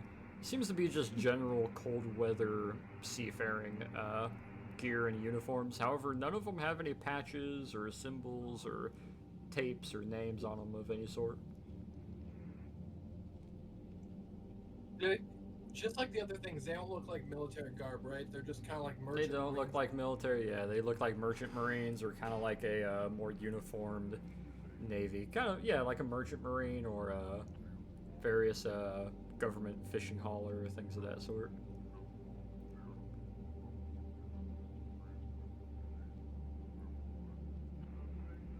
Bunch of clothes. Guess those of us below are gonna make our way up. Or at least I am. Alright. As you come climbing I up... am right on Peter's heels. Fuck that. Alright. You make your way on up, you're right behind them. You know that I can cast Turn Undead, right? I don't give a fuck. Getting out of this fucking grave ship. That's what I'm saying. If you're gonna stick near anyone, you may as well stick near me instead of being on your own. I'm right on your fucking heels. How much closer do you want me to be? You want me to be inside you or what? I mean, if it's an invitation, At least buy I him guess. dinner first. I was just saying in comparison to hiding in the back room. If you'd like to... I was gonna say, this one doesn't require strength. You're able to push on it, and you realize there's a little pull handle that you turn down. So you twist it, pushes open, and you're able to step out into what seems to be a hallway. Let me illuminate that for you. That goes on for quite a ways, and it seems to putter out. Obviously, it's a bit dark, but your dark vision's kind of helping you see. I'm right behind you. I'll hang back some with Fear of the dark. Seems like there is a Fear of little the dark. doorway right here as you approach it. Swing that open. Alright. As you swing it open, How many- see, the personal effects seems to be a lot of more unique kind of chests and cases in here. You can tell there were 2 porthole windows that are both open, and there is air blowing into here as well as snow that has built up some snow drifts at the base of it. Everything's very iced over and cold. But give me investigation, the two of you. Torn, you're kind of looking around. Can't really tell. Everything seems like beds. They seem kind of half-made, some of them. Others are a little too snowed over to really tell or really be of any notice. But they all seem to be empty. Most of them seem to be half-made. Nikos, you're walking around and you can see some of the little foot lockers either underneath or beside each of the beds. There's a handful of them. Some of them are open and seem like they were being gone through, and some of them are still closed and latched. The crew left in a hurry. What kind of person doesn't make their bed? What kind of sailor doesn't? Looks like a few people were going through their lock boxes. I think they abandoned ship.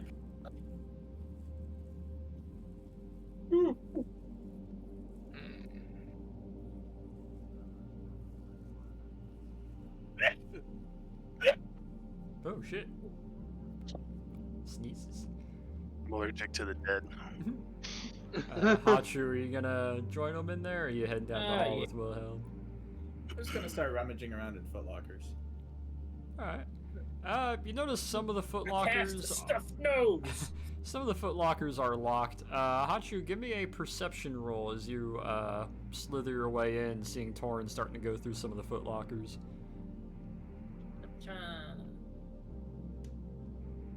Can't touch this. God damn it. Well, seems like personal effects and beds in here, but maybe Torrin's onto something. Some of these gotta have something special. And you rolled just enough to see, oh hey, one of those foot lockers is actually up on a shelf in the back room. On the opposite side, back over here. How many beds is it as I follow in there? Should be about 14.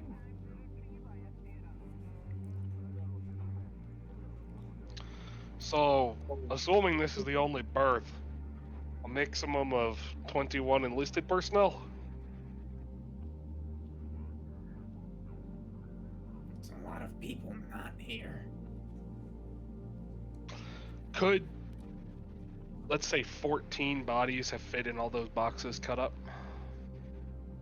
No. Nah, definitely not. Hachu, as you go over to this, give me investigation. So we're still missing a lot of people. Damn, almost perfect. Oh well. Almost. But more than enough. As you go up to it, you flip the 2 latches, flip it open. Seems like personal effects. There seems to be some clothes, what looks like a kind of German-style suspender with some like embroidered flowers in it. Seems to be some set of boots. Yep, lederhosen.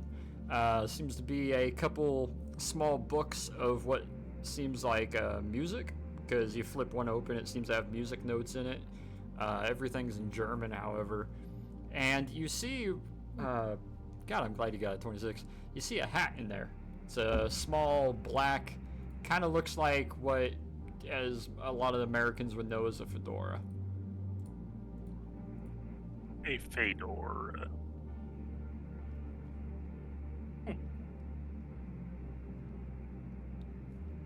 Got, no, I got almost a full Sunday's best fit over here. Oh, you found a hat. Got a hat, suspenders with some flowers on them. Oren, did you by any chance look to see if any of your new machine pistols ammo is around here? With this German ammo. Is it good? He's gonna pull out his pick and fucking start whacking at one of the locked ones. You start kind of chipping at one of the locks. So far, there's been no evidence of weapons on board of any sort, but as you're kind of starting to pick at that, Hachu, do you happen to pick up that hat? Yeah, I pick up the hat. Question. Oh. Is this song in that music at all? No.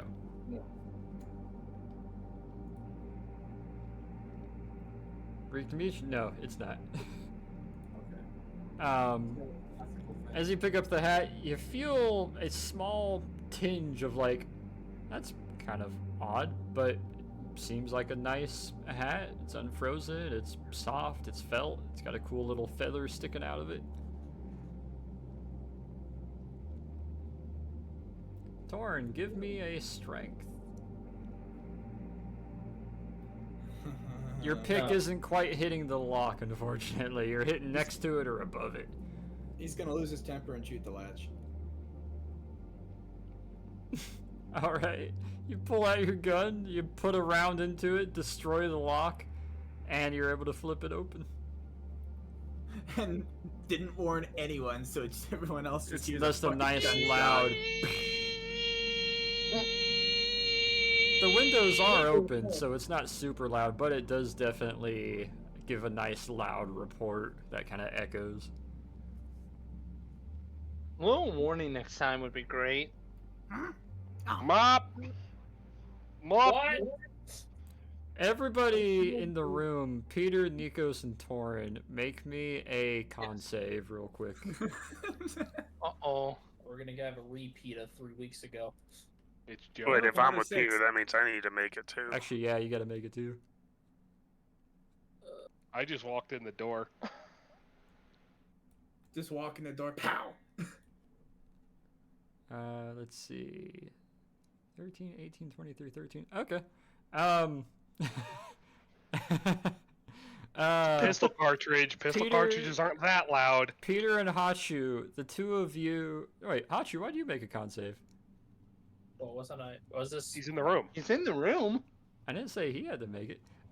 So Peter, Yeah. you Oh, feel he's in like the you room. have to put your hands to your ears, as you will take 2 points of psionic damage. Nikos and Leroy, you're like, wow, that is loud. You got to put your hands to your ears. Torin, though, you feel yourself instantly need to drop to your knee as your ear holes are assaulted, and you take 5 points of psionic damage. Hachu, the last word you said was what, right? Yeah. For some reason, Hachu is speakerhead. With that single word of what, it comes out multiple decibels louder than it should have, and Oh it my reverberates and echoes. What? What the heck? I just look at the hat and just go, what?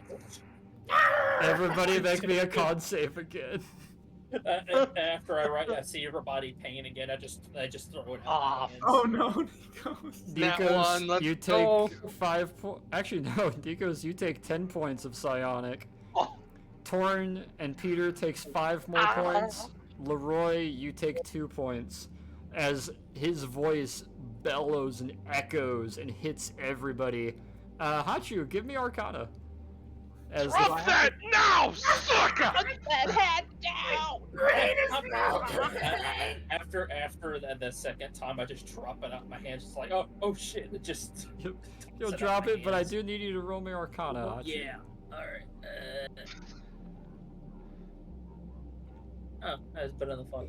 You're holding it long enough to be able to relatively tell, oh, hey, that hat was definitely magical, because you can now feel your voice is at a normal tone once again. You don't feel magical. However, I will throw it here in... Actually, I'll just DM it to you. Why not? Now that we're out of this, I'm going to use my surgical kit on everyone. Do you want me to just roll 1 set for it, call it good, or... I think if we take a little bit of time, you'll be able to call it good and re-heal everybody. That was mostly for demonstration, but here you go. So, question. Everybody Did I look at need to yourself. roll? Collecting magical items like I'm in a damn RPG game. I sent you the information, Hachu. God forbid you ever get a normal magical item, though. Yeah, I know. I get absolutely bonkers. The gloves of Go Fuck Yourself. I have the eardrum clappers. Drum clapper? The fedora of listen to me. The fedora of I am the captain now. I have the skin tight snake suit. Snake armor. That's not Bunch of magical, weird though. Stuff. However, as you guys get up, he takes a little time to cotton swab your ears and help repressurize and get some of the ringing to go away. And uses a little bit of magic to kind of aid that along. Your guys' heads are kind of hurting a bit as you're all looking to Hachu in the hat that's laying down on the floor beside him. Why is that hat so loud? Magic. Magic. Apologies, everyone. What? Huh. I'm not gonna hold it. What? No, you're good. I fixed your ears. Yeah, your ears are good. A little bit Yeah, of the a white's headache, making but me go you're wet. good. Okay. Just him being an asshole. If you'd like to investigate it, either Torin or someone of a magical persuasion. I'd like to, since I'm still over by the entrance, I'd like to see if there's a rack assignment list somewhere. Give me investigation. I'll go take a look at the hat. Odd. We have a shot open footlocker to look at. We do. Alright, as you go looking, Peter, doesn't seem to be any assigned, any rack assignment, any name tapes, any placard, nothing of that sort. It seems very casual, not quite as hard set in that regard. Nikos, you go over to this hat, you kind of lean over, and you want to go pick it up for a moment. You hesitate, and then you grab it and lift it up and look at it. Seems like a perfectly normal hat. The feather seems rather heavily affixed. As you're kind of focusing on it, it seems like it helps something magically, but you can't quite pinpoint exactly what. I'm gonna put the hat back down. And then take a look at the foot lockers. There might be names on there. As you and Torrin are starting to look through the foot lockers, what you realize is just personal effects and items. Socks, underwear, some civilian attire and clothes. How many foot lockers? Should be 16. 16 foot lockers. I think we can assume 16 enlisted personnel berthing here. As you guys are kind of looking through, some of them are emptied. Some of them are ruffled through already, and you guys are able to look through some of the others, including the one that you just lockpicked, or shot open, rather. Aside from the bullet hole going through a couple of the clothing items, you don't notice anything worthwhile in there. No pictures, no books, nothing like that. However, the one that Hachu came up near does have those couple small, thin books with what seems to be kind of sheet music in it, and then obviously the hat laying next to it. I hate to say this. Quite the singer here. I hate to say this, but can we save it here? Yep. If we're going to be doing Arma. Yeah, I was just about to. He's a yodeling bard of death. Was. Was, yeah. A lot of good that hat did him under here. Just imagine he shows up in his fucking flowery lederhosen and yada yada yada fucking kills everyone. But for now, we will pause it here, and we will actually be able to continue the investigation further into the ship next week. Ship is fucking cursed. It's not cursed. It's just cold.